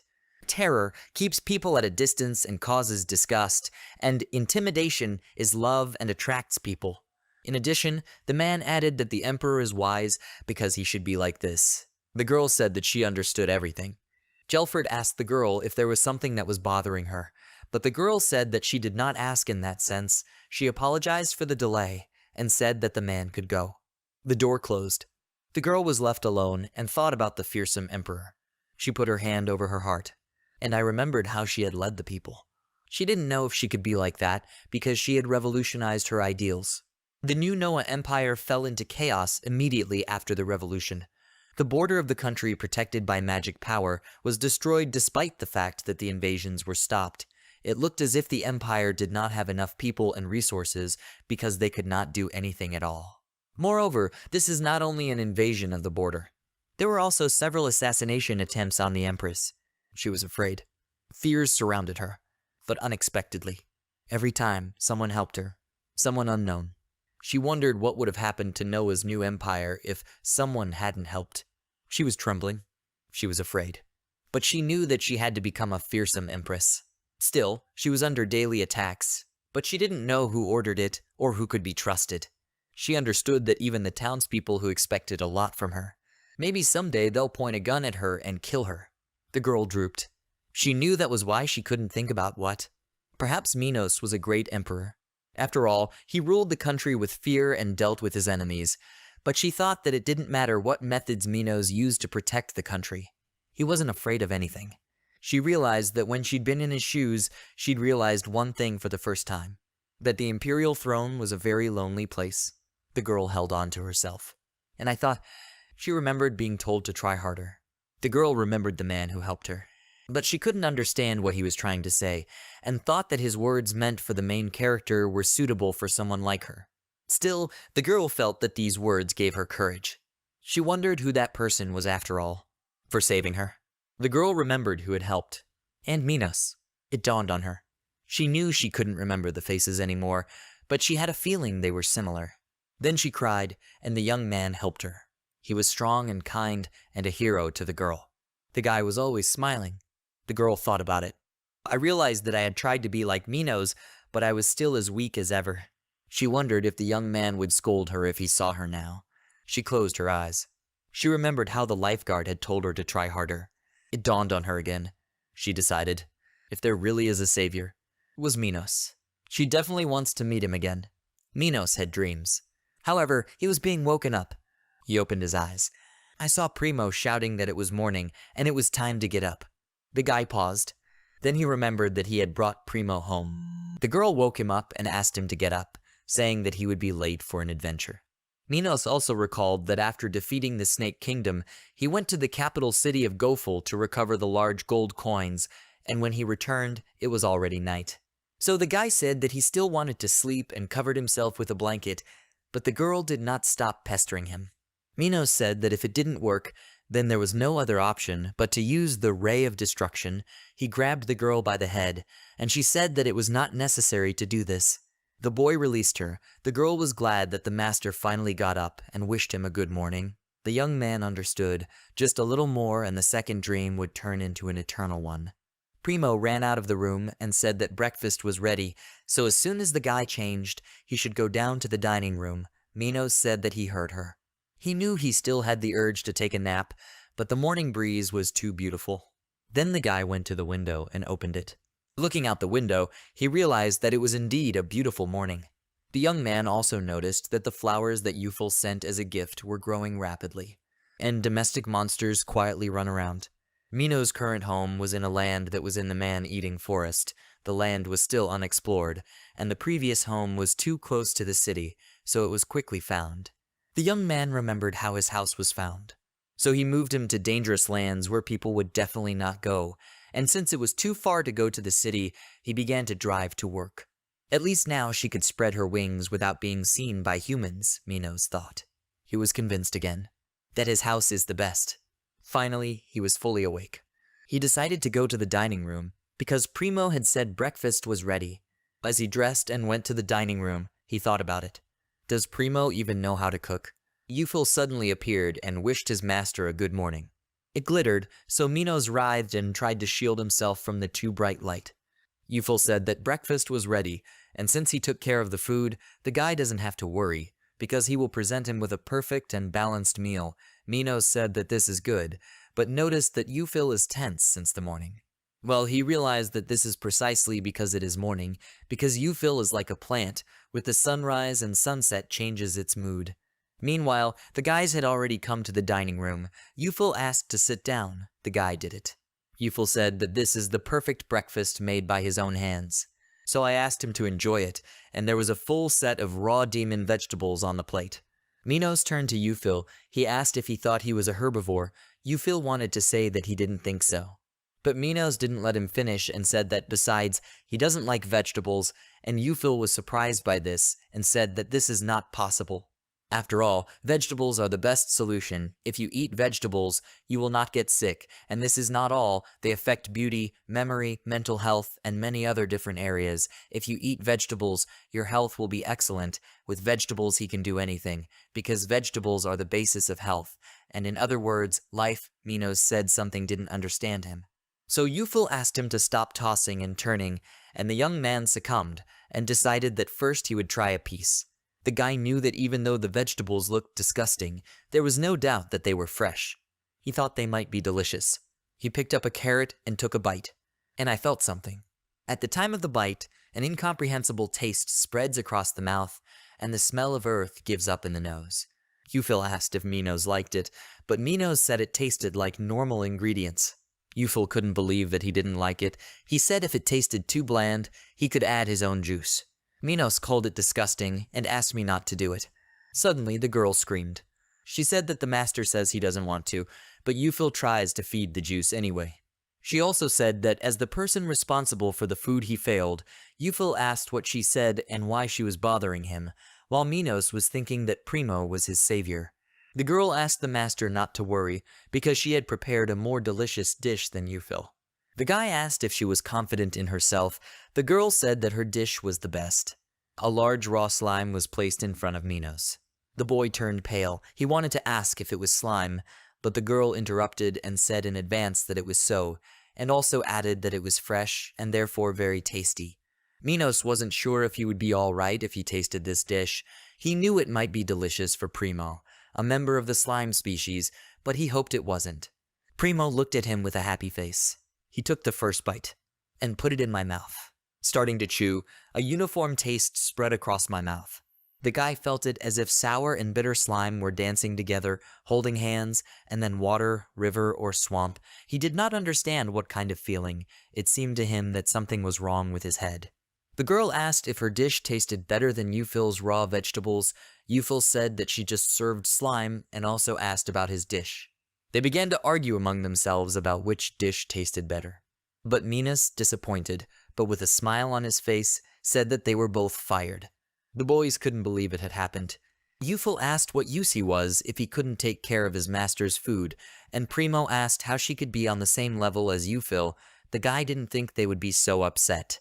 He said that it was his fault that he demanded cooking skills from the 7 demon kings. He apologized because they tried to prepare the dish. The guys looked at him.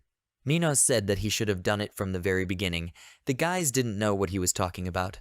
The guy took out a book and thought, if they don't know how to cook, then you need to make someone who can. He snapped his fingers and cast spells to create a snare. A girl appeared. It was a domestic experience. Snares to turn the estate she was settling in into a cozy nest for herself. She joins the servants and secretly does household chores. She was perfect, and she was also the best cook in the demon world, so Minos asked her to make him breakfast. The girl bowed, and Yufil and Primo were surprised. Silky was gone. Primo said it was cruel. She asked how the master could create another maid. She couldn't believe he was tired of her. Minos said that he never once thought of her as a sad girl, because she was just a caring queen of destruction, and Primo was surprised. The guy asked her why she was wearing maid clothes, and Primo said she thought that was what she was supposed to do. Meanwhile, Silky had already arrived with a huge amount of food. He was glad of that. He said that his aristocrat's morning breakfast was pretty good. He also added that he will finally be able to see civilized food. He cut off a piece. So I decided to give it a try. Food melted easily in the mouth. The guy felt that the single bite was filled with the harmony of egg and butter. He knew that even though it looked simple, the dish required strength, and that wasn't all.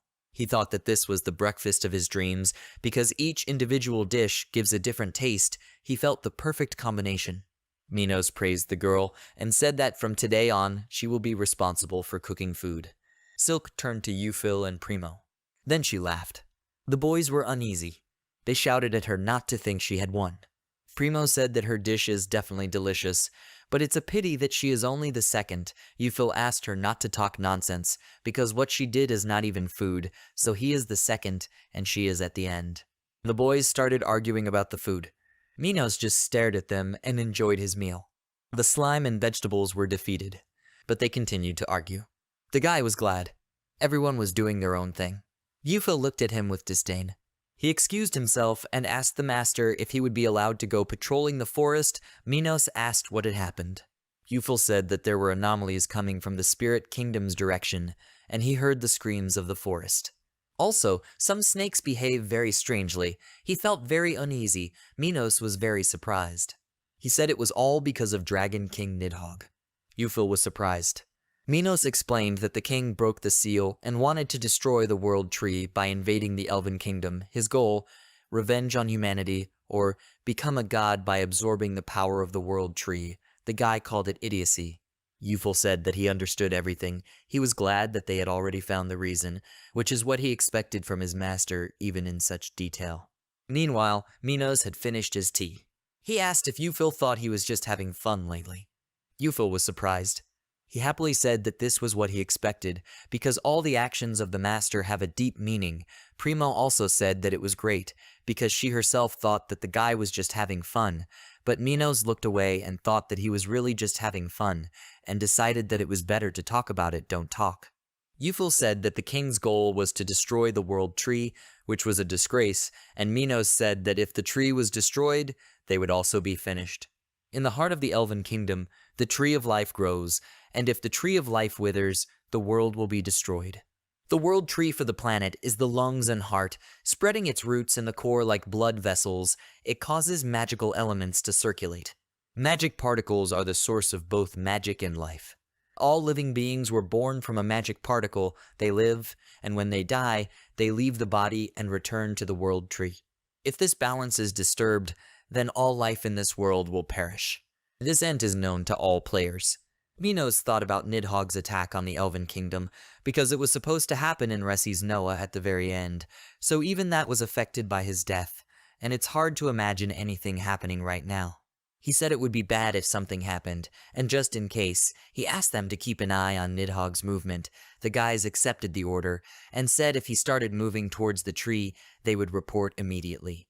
In that case, Yufil set off. Minos said that Yufil was busy moving back and forth because it was his job. When he finished breakfast, he decided it was time for him to start working too. Silk asked him if he'd brought his bento and flask, and if he'd forgotten anything, but the guy said he'd taken everything. He asked not to worry, and showed that he even took a handkerchief. Silk also noticed that the collar was wrinkled, so she asked to be allowed to fix it. Correct him, she said that everything is fine now. Minos said he was going and asked the girl to keep an eye on the house. The girl wished him luck. The guy approached Glasha. He was also asked to take care of himself, to which the guy was surprised. He turned around, and he saw the girl who was saying goodbye to him. She was glad. The guy was looking at her. He remembered that he always made Primo take care of the house and left her alone, but besides that. He also remembered how the girl said that being a ghost thief is very fun, and asked him to repeat it again. The young man thought about it. He scratched his head. He turned to Primo, who looked surprised. The guy asked if she would go with him. Primo didn't realize what was happening at first. Then she smiled. She ran happily to Minos. As Minos had said earlier, their identities were a secret in the city, so he asked Primo to try not to release the beam of destruction, and the girl said that she understood everything. As Primo climbed the hill, she admired the way the humans wriggled. When the girl entered the city, she asked if it was really the master's job in this place, and Minos asked her not to behave like this, because from now on she also works. The girl was shocked. She said she would do her best, and Minos was happy about it, and said she should go to Primo first, and the girl was happy about it. On the way, she asked what adventurers were doing, and Minos said that they were in groups around the campfire like their group, but suddenly he stopped because he noticed something. There was a girl standing in the building. It was to her that he turned his attention. He asked if Maddie wasn't here today, too. The girl who was standing next to him said that no one had seen him since he went to Sakanashi. The girl said that she understood everything. But she remembered that the Snake Kingdom's invasion didn't happen after that, and she wondered what had happened. The girl sighed. She said she just thought he'd shown up, and then he was gone, going off somewhere without any messages. She wanted him to worry about her too. Minos came up behind her and asked if the girl was worried about him. The girl was very scared. She didn't expect to see Mati. The receptionist asked if he was all right. Minos waved to them and told them they hadn't seen each other for a long time. The guy asked Mikarin if she was really worried, but the girl said that there was no such thing. The receptionist called out that she was very worried because since then, Miss McCall asked about him every day in the city and the guild. She was looking for him. The guy realized what was happening, and Mikarin was embarrassed. She said that if something happened to him during his training, it would damage her reputation, and that was the only reason, so make no mistake. The guy thought that she was a tsundere, just like from the book, and said that this was what he expected from Mikorin, but he asked if it was true that she was just trying to make a fool of him right now. The girl screamed at him, saying that he was again using the fact that he knew her completely, and asked what he was doing in general. But Primo entered the argument and asked the girl to stop. She stood in front of Minos and said, even if she is a familiar lord, she will not allow him to be attacked. And the girl was surprised. She asked about the master. She grabbed Minos' cloak. She couldn't think that he had such a hobby. She asked where he stole it.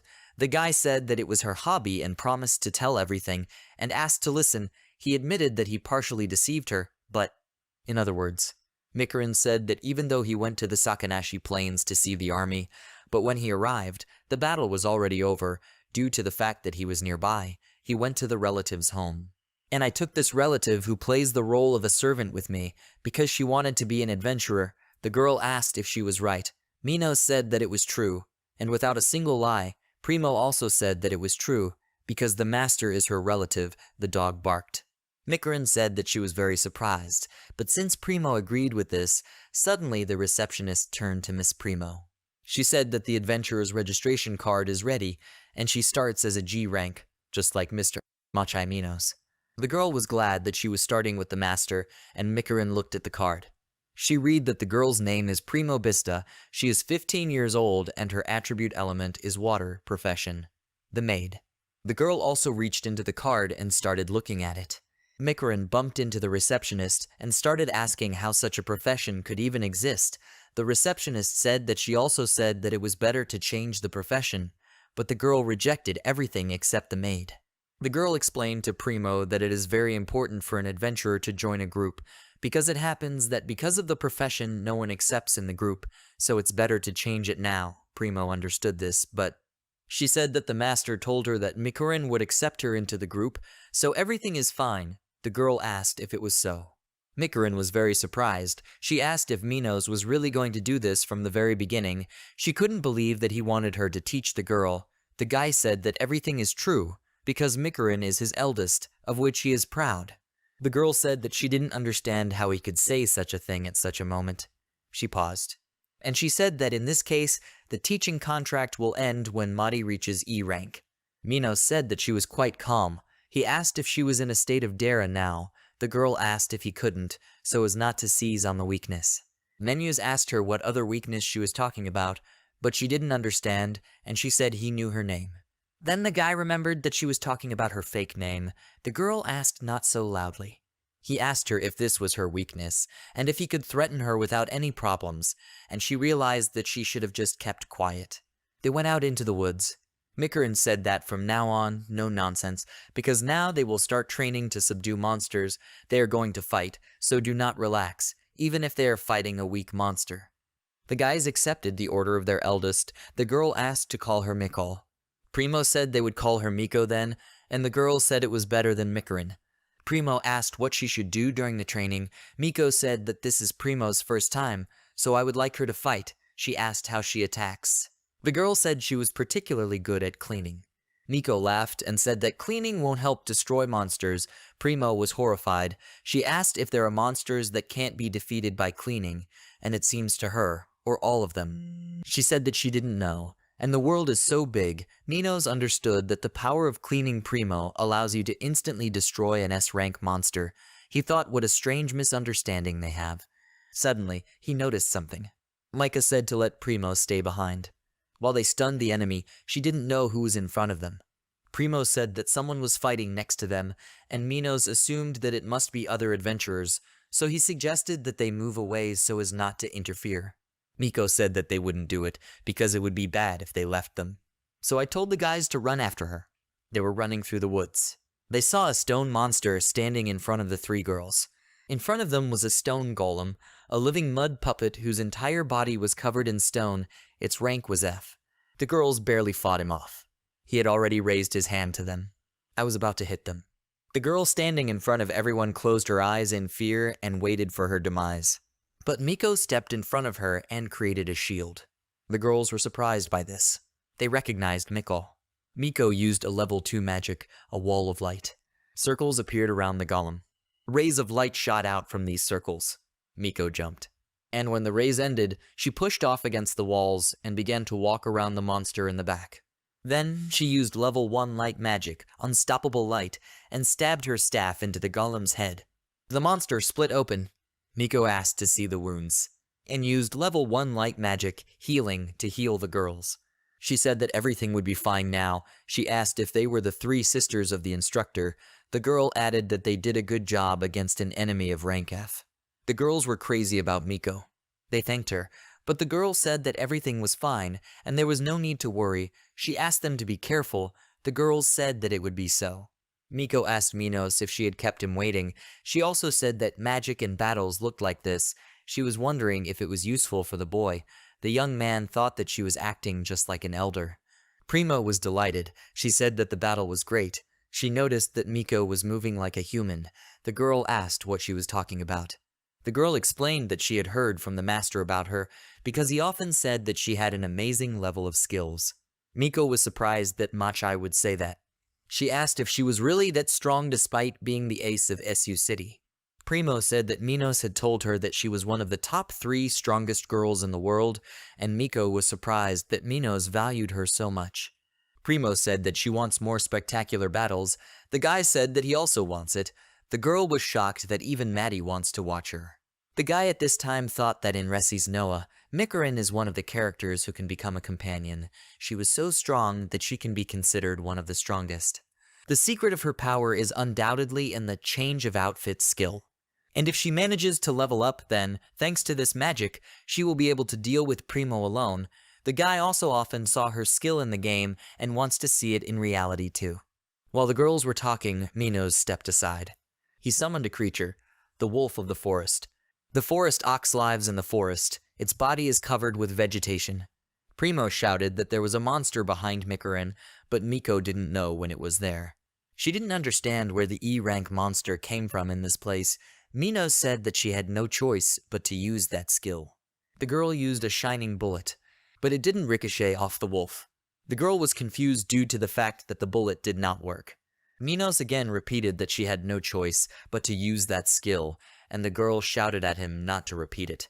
She started looking around and didn't understand why this was happening to her. The girl couldn't manage to cast the spell. But closing her eyes, she barely managed to do it. Miko soared into the air. She said, "Hope for tomorrow is the boundless power of the stars." And it lit up with rays. The girl had a change of appearance. The guys looked at her and were surprised. The girl landed. She hesitantly said that she was about to slay the monster. There was an awkward silence, and even the wolf stopped. Miko awkwardly shouted at Minos and asked if he had something to say. The guy looked away with a stony face, said that he would not say anything about it, and apologized. The girl asked what he was apologizing for. The guy realized that this was her magical girl mode. He knew that changing her outfit turns her into a magical girl for 3 minutes, but in the game it looked more natural. Minos asked her if she was ashamed to walk around in such an outfit, and the girl, embarrassed, shouted that she was ashamed. And Primo said this outfit looked cute enough. But she didn't understand why she changed her clothes. Miko couldn't believe that the girl didn't know and said that the skill was forcibly changing her clothes. The girl was still embarrassed. She pointed her finger at the wolf and said it was all his fault and she wouldn't forgive him for it. Minos stood to the side and folded his hands, apologizing to the wolf. The girl said she would attack. She told the dream magic to shine and used the star cannon. The star that flew out of the cannon began to erase the wolf. A moment later, the wolf was gone.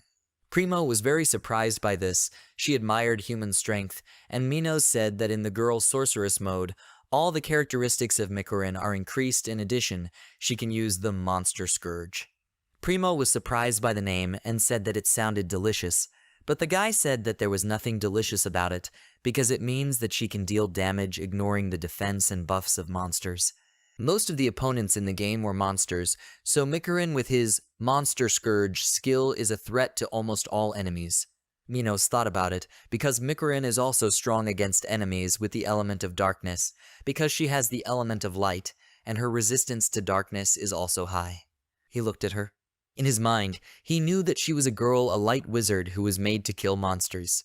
And the guy specialized in darkness and summons monsters, so they are complete opposites with each other. Minos recalled that in Resi's Noah, players referred to her by various names. Monster extermination weapon, monster storm, incinerator woman. But he looked at her again. He asked her how long she was going to stay in the wizard's outfit, and he also asked if she really liked it. But Miko said nothing of the sort, and it wasn't 3 minutes yet. She admitted that she would like to quickly remove this outfit. Miko hoped that no one would see her in this outfit. However, 3 girls who had been rescued earlier came running out of the bushes. They asked if the girl was okay. They were worried because they heard a loud sound. Miko was shocked. The girls were also surprised. Miko screamed. The girls looked at her with surprised looks. They remembered how cool the girls saved them. They noticed her clothes and said that they would interfere with them. They turned around and left. "I'll go back to my old outfit." She told Minos that the city had deliberately built a cool image for itself. The guy said that of course she was unlucky, but the girl shouted that there was no need to feel sorry for her. She asked him to stop and said that she was going to cry, and the boy asked her not to worry because the girls were not far away and she could catch up with them and explain everything to them, but Miko was sure that this would make it even worse. Minos was paying attention to something, and the girl was crying and asking why everything was happening to her. Suddenly, the guy covered it with his raincoat. She asked him what he was doing and asked him to let her go. The guy asked her to be quiet.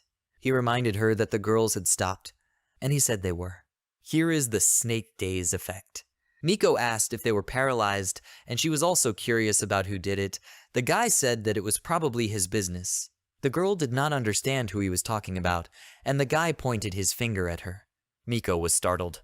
There was a snake in the bushes. He got out. She asked what kind of monster it was. Menace said that it was a giant snake, and his skill, snake gaze, he was a B-rank monster.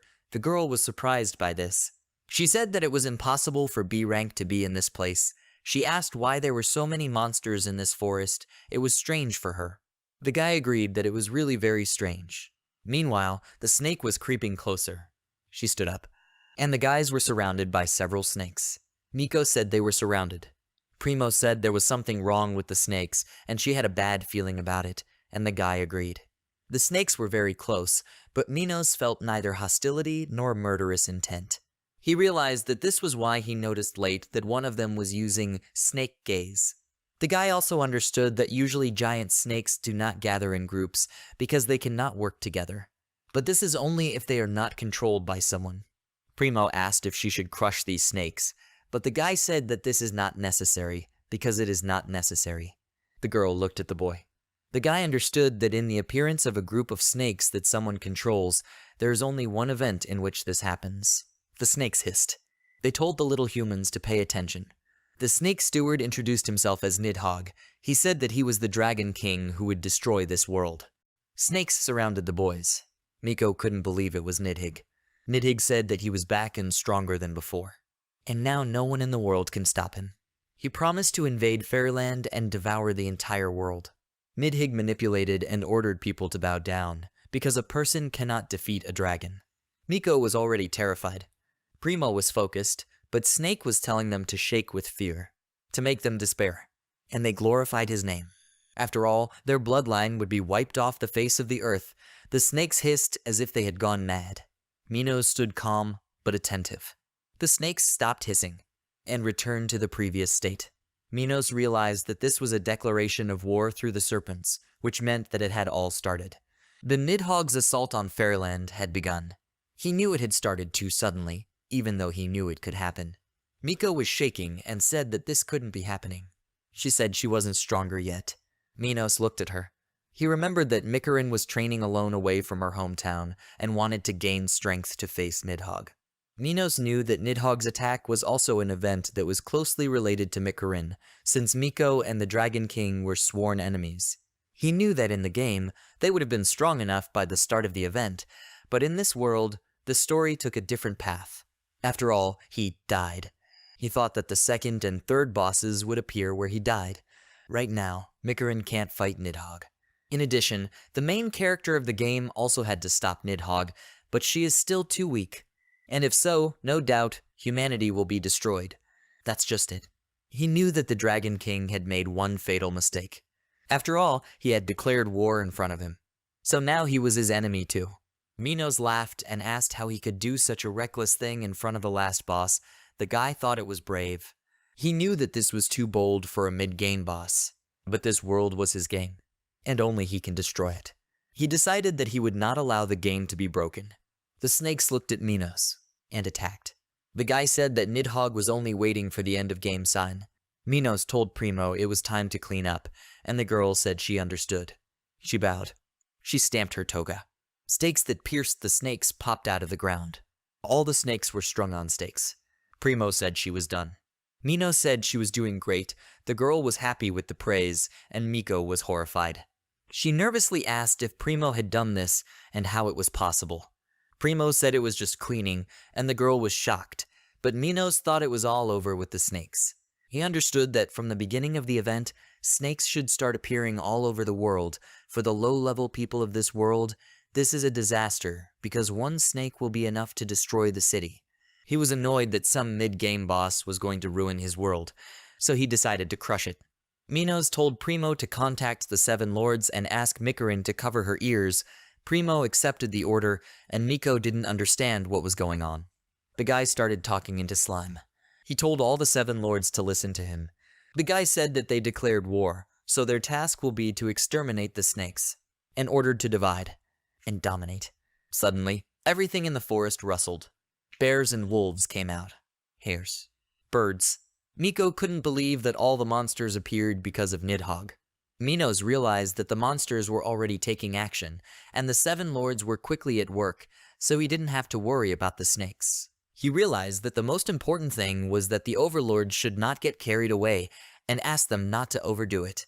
Miko hesitantly said that she should go, because she had to save the fairy kingdom, but she was stopped. These were the girls who had woken up from the snake gaze. They said that it shouldn't be done after all, she wasn't even an opponent for Nidhogg. But Miko shouted that she shouldn't be stopped. After all, this is her home. The girl had a cry of the soul. The girls told her that it was pointless because there was no way to get there on foot. They also added that in the fairy kingdom, the strongest person in the world is Queen Mystery, who is level 35, and the rest can't do anything but rely on her. Miko gripped her staff and said that she didn't care. She kept shouting that she didn't care. Unexpectedly, Minos approached Miko, stopped her, and asked her to skip the dialogue. Mikarin asked what he was doing, and the guy explained that he already knew everything and had not received any new information. The girl looked surprised, and Minos said that in short, he didn't want to waste any time. The guy thought that unlike the game, the action in the world takes place in real time. This is an important event, and he did not want to miss it because he was too late. The girls said that in this case, you should hurry up. They also said that there might be more snakes ahead, so they decided to go with them. But Minos said he didn't need to do that and decided to send them to a safe place. He snapped his fingers and shadowy hands emerged from the ground. The girls screamed, not understanding what it was. They shouted not to be touched, but they were sucked underground. Minos said that no one would bother them now, and Miko was shocked. She asked if it was his magic. The guy said it was his skill, and hid the three of them in the shadows. He asked if the girl wanted to go to the fairy kingdom, and if she did, then it was time for them to move out. The girl was very surprised. Miko asked if the guy wouldn't stop her. Minos asked why he should stop her. He said he wasn't going to borrow money, and besides, it would be useless. The guy admitted that she is such a character. But suddenly he said he was wrong, and she's that kind of person. The girl looked surprised, and she said it was all right. After all, she can't sit still when her homeland is in danger. She's not some dainty and pampered princess. Minos smiled, and he said we should hurry. Primo called her slimes, and made a carriage. Miko was shocked. Primo picked up the girl and asked for forgiveness. Miko didn't understand what was going on. She was thrown into the carriage. She asked what kind of carriage it was. Minos harnessing the dog said that the princess should have a carriage. The girl said that she was not asking about this. She did not understand where it came from. Primo said she made it herself. She asked if it was comfortable for her. Miko said it was comfortable, but she still didn't understand how the girl was able to make a carriage. In addition, the girl asked how the guy was going to drive the carriage through the forest because it was impossible, but the guy said that they would not move in the forest. Pointing his finger at the sky, he said that they would fly over the forest. The puppy began to transform. His wings began to expand. And as it got bigger, Miko was afraid. She was in shock and did not understand how the puppy turned into a dog in an instant. Minos said that she already knew him. The girl was surprised that it was not a hallucination. The guy asked her to hold on tight because now they will fly on the carriage. At first, Miko didn't understand the catch. But when the dog spread its wings, she realized everything. They accelerated. The dog started jumping up and down. The girl screamed and asked if they were serious about flying. And in a moment, they took off and Miko was scared. Glasha began to gain altitude and speed. Minos said that with this speed, they would be able to make it to the evening. They flew to conquer the dragon. So the game began. Leaves were falling from the tree. Hands were catching them. It was a happy little girl. She turned to her mother and said that there are many flowers in the world. The woman said that there are many amazing things in the world. The girl was surprised. Her mother said that over the past few hundred years, the world tree had lost most of its life force. The woman asked if the girl knew about it, and she explained that the sealed dragon eats the roots of the world tree. Mikarin asked if that was true, that this was the last time she would see these flowers. The woman said it wasn't. After all, if the world tree recovered, then she would definitely see the flowers again. The girl offered to look at the flowers together. My mother wasn't happy, but stroking the girl agreed. She promised to be sure to watch them together. Miko looked at her mother carefully. Suddenly, the girl was woken up, and she was distracted from her thoughts. Minos said you can already see the world tree. The girl ran to the edge to look at him, and Minos told her to be careful. And he said that there was no need to worry because they would definitely be in time. The elves live quietly by the world tree in the magical forest. They have little interaction with other races as they treat everyone with caution, and their duty is to protect the world tree. This is their elven world, the guardians of the world tree. Fairland Pincart. Torunx, the city of sunbeams. The guys flew to him. Miko exhaled because she thought everything was fine. He realized that, judging from the fact that Nidhogg hadn't attacked Fairyland yet, the event hadn't started yet. This is still a story event, so the guy wanted to enjoy it. He blyrad that he can take part in it. He remembered that the event had started after the conversation in the royal castle. Suddenly, something happened to the carriage. Miko rolled over and asked what was going on. Primo told Minos that the magic power that keeps the carriage in the air is about to run out. The guy agreed with that. He removed the skill restriction and used level 6 wind magic updraft. The guy said it was great, but Miko complained and asked what was great about it. She also asked what kind of impossible magic he uses, since the maximum magic level is 5th. Also, she asked if his element wasn't darkness, and if that was the case, then he shouldn't use magic from other elements. She asked how he did it. The guy said that he just picked it up and used it, but Miko didn't think that was the answer. Minos asked the girl not to scream, otherwise she would bite her tongue, because now she would be shaking. Miko said that it would be on his conscience. The guy suggested that Grash speed up, and the dog barked. She sped up so fast that Miko's face turned to stone. Their course was the royal castle. Mikarin asked what he had just said, and shouted that the castle was surrounded by a thick barrier, and they would be smashed to pieces. The guy said that was exactly what it was. But he protested that this barrier wouldn't hold Nidhogg anyway, so Minos asked Primo to break it, and the girl was only too happy. She took a deep breath. Then she fired. There was an explosion. The barrier in front of the castle was broken. Mikarin said there was something wrong with them all, and they were all crazy. She asked me to explain everything to her when it was over. The guys landed. The elf rang the bell and shouted that the enemy was on the doorstep and under attack. The elves started running out to defend. They saw that the barrier was broken. Minos said that this was a very warm welcome and asked Mikarin if they were her relatives. The elves said that it was necessary to call in magicians to eliminate the intruders. The guy didn't understand why they were suddenly invading. He asked if they did something wrong. Primo said that she didn't like it, and Miko nervously asked if the guy was still asking about this after what he did. Minos came out and said that Nidhogg would attack soon, so he thought that the elves would understand, so he came closer to them and said that they were not their enemies. But the elves were already preparing to attack, and they shot arrows at the guy. Minos realized that they were arrows with magic, and they were released with a magic arrow from a bow. From the flow of magic, he realized that they were enhanced with accurate shot and explosion. There was nothing superfluous in this, all in order to kill for sure. The boy frowned. There was a strong explosion. Smoke began to rise. He said it was too easy. He asked if they thought it was so easy to kill him. The elves were shocked. They said it was impossible because the guy didn't have a scratch on him. Minos thought that he didn't want to take any damage from such a small thing, since he was the last boss after all. The guy knew that they couldn't defeat him if he didn't remove the shadow fool that surrounded his body. He might not take any damage at all. It also turned out that this fool is automatically restored, and it takes 5 moves to restore, so even if you remove it, the elves have no chance of winning. He decided it was his turn and started using level 9 magic. It was gravity that pulled everyone to the ground like an elf. They didn't understand what kind of magic it was, they couldn't move, but they knew that everyone would die at this rate. Minos laughed and told the elves to despair and give up. Suddenly, Miko ran into the guy, who wanted to hit him with a staff, but Minos managed to dodge. The girl asked what he was doing. She asked him if he really didn't know when to stop, and Minos apologized and admitted that he had gone too far, but the girl kept hitting him, calling him a real idiot, because he was acting like a real villain. She called him all the names she could. The elves saw this and couldn't believe it was Princess Mikarin. Suddenly, someone came. It was the woman from Miko's memories.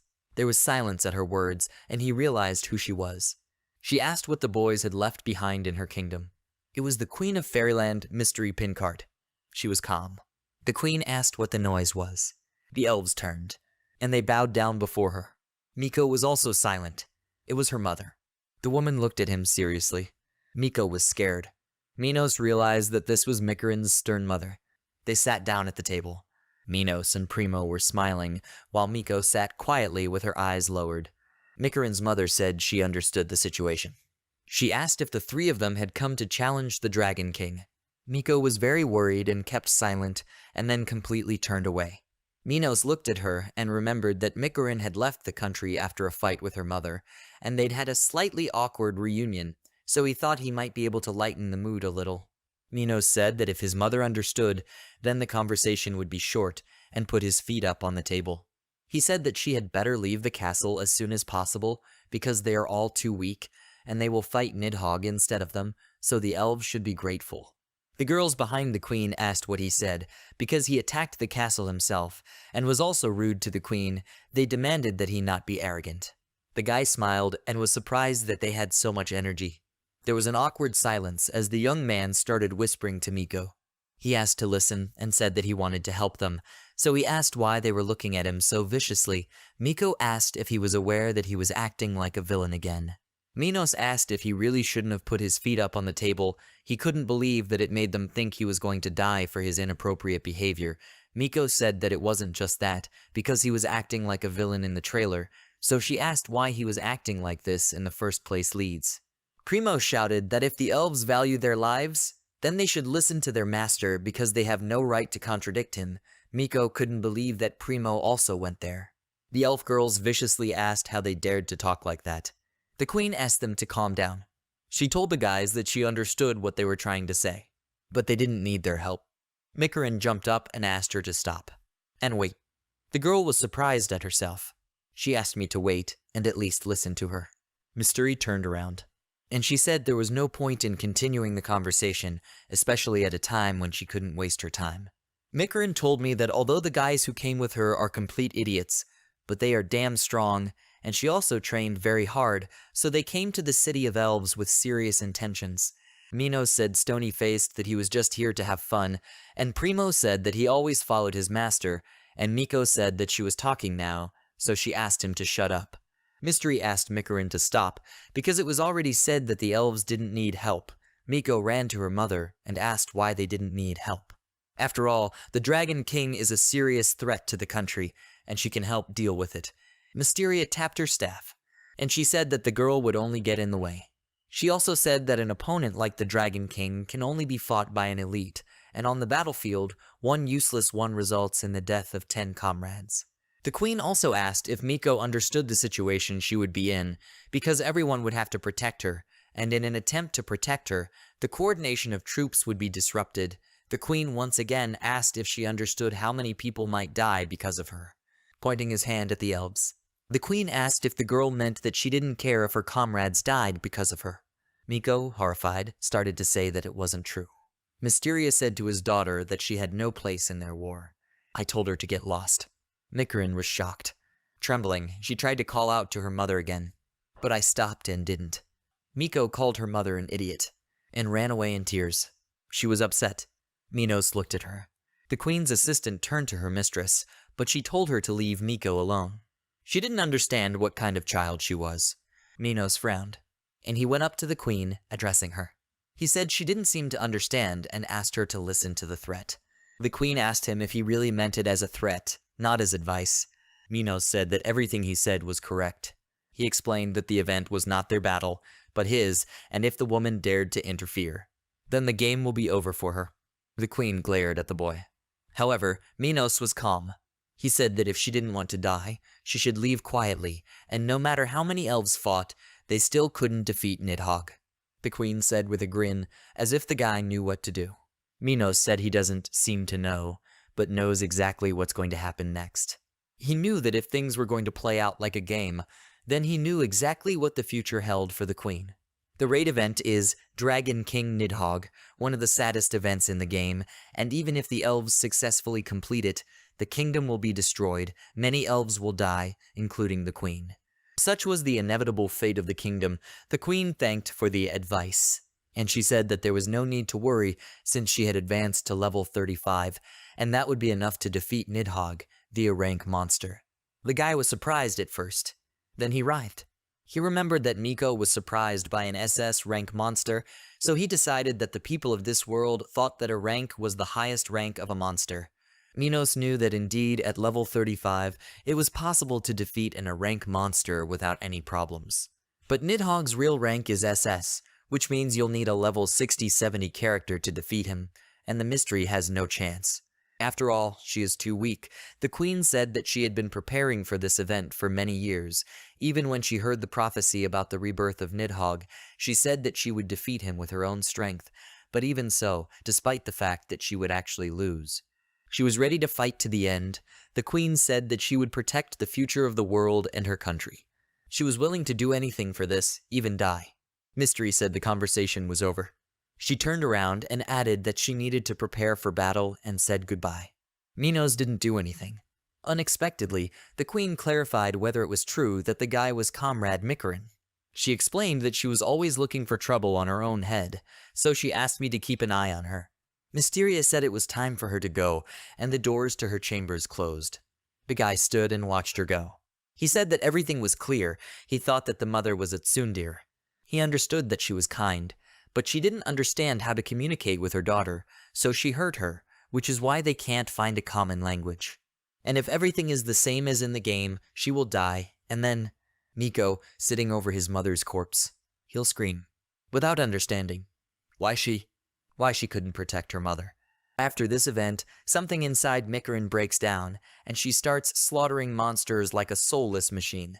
As well as becoming one of the 3 strongest characters in the game, it will gain tremendous power. But Minos said that this ending is too boring. Minos knew that this time it would be him who intervened, so only a clear victory awaited them. He said everything was fine, primo, and the girl said she was listening. The guy asked her to stay and guard the castle. The girl said she didn't want to. Primo admitted that the elves scare her, but Minos told her not to worry, because they are much more afraid of her. He knew that this way the castle would be safe, because Primo could protect the castle from Nidhogg alone, but she couldn't defeat him. To defeat Nidhogg and bring this event to the perfect event, Mikarin's power was necessary. Minos went outside. He was looking for a girl, but I couldn't find her even in the vicinity of the castle. The guy remembered that in the game Mikarin quarreled with her mother and ran away to one place. Suddenly, plant roots appeared. It was yahello, and he apologized. He said he'd come with a report, and Nidhogg thought he'd act soon. Minos understood the circumstances and said that he expected an attack earlier. yahello said that it might be due to the fact that the 7 demon kings had killed most of the snakes, so he had to reassemble them.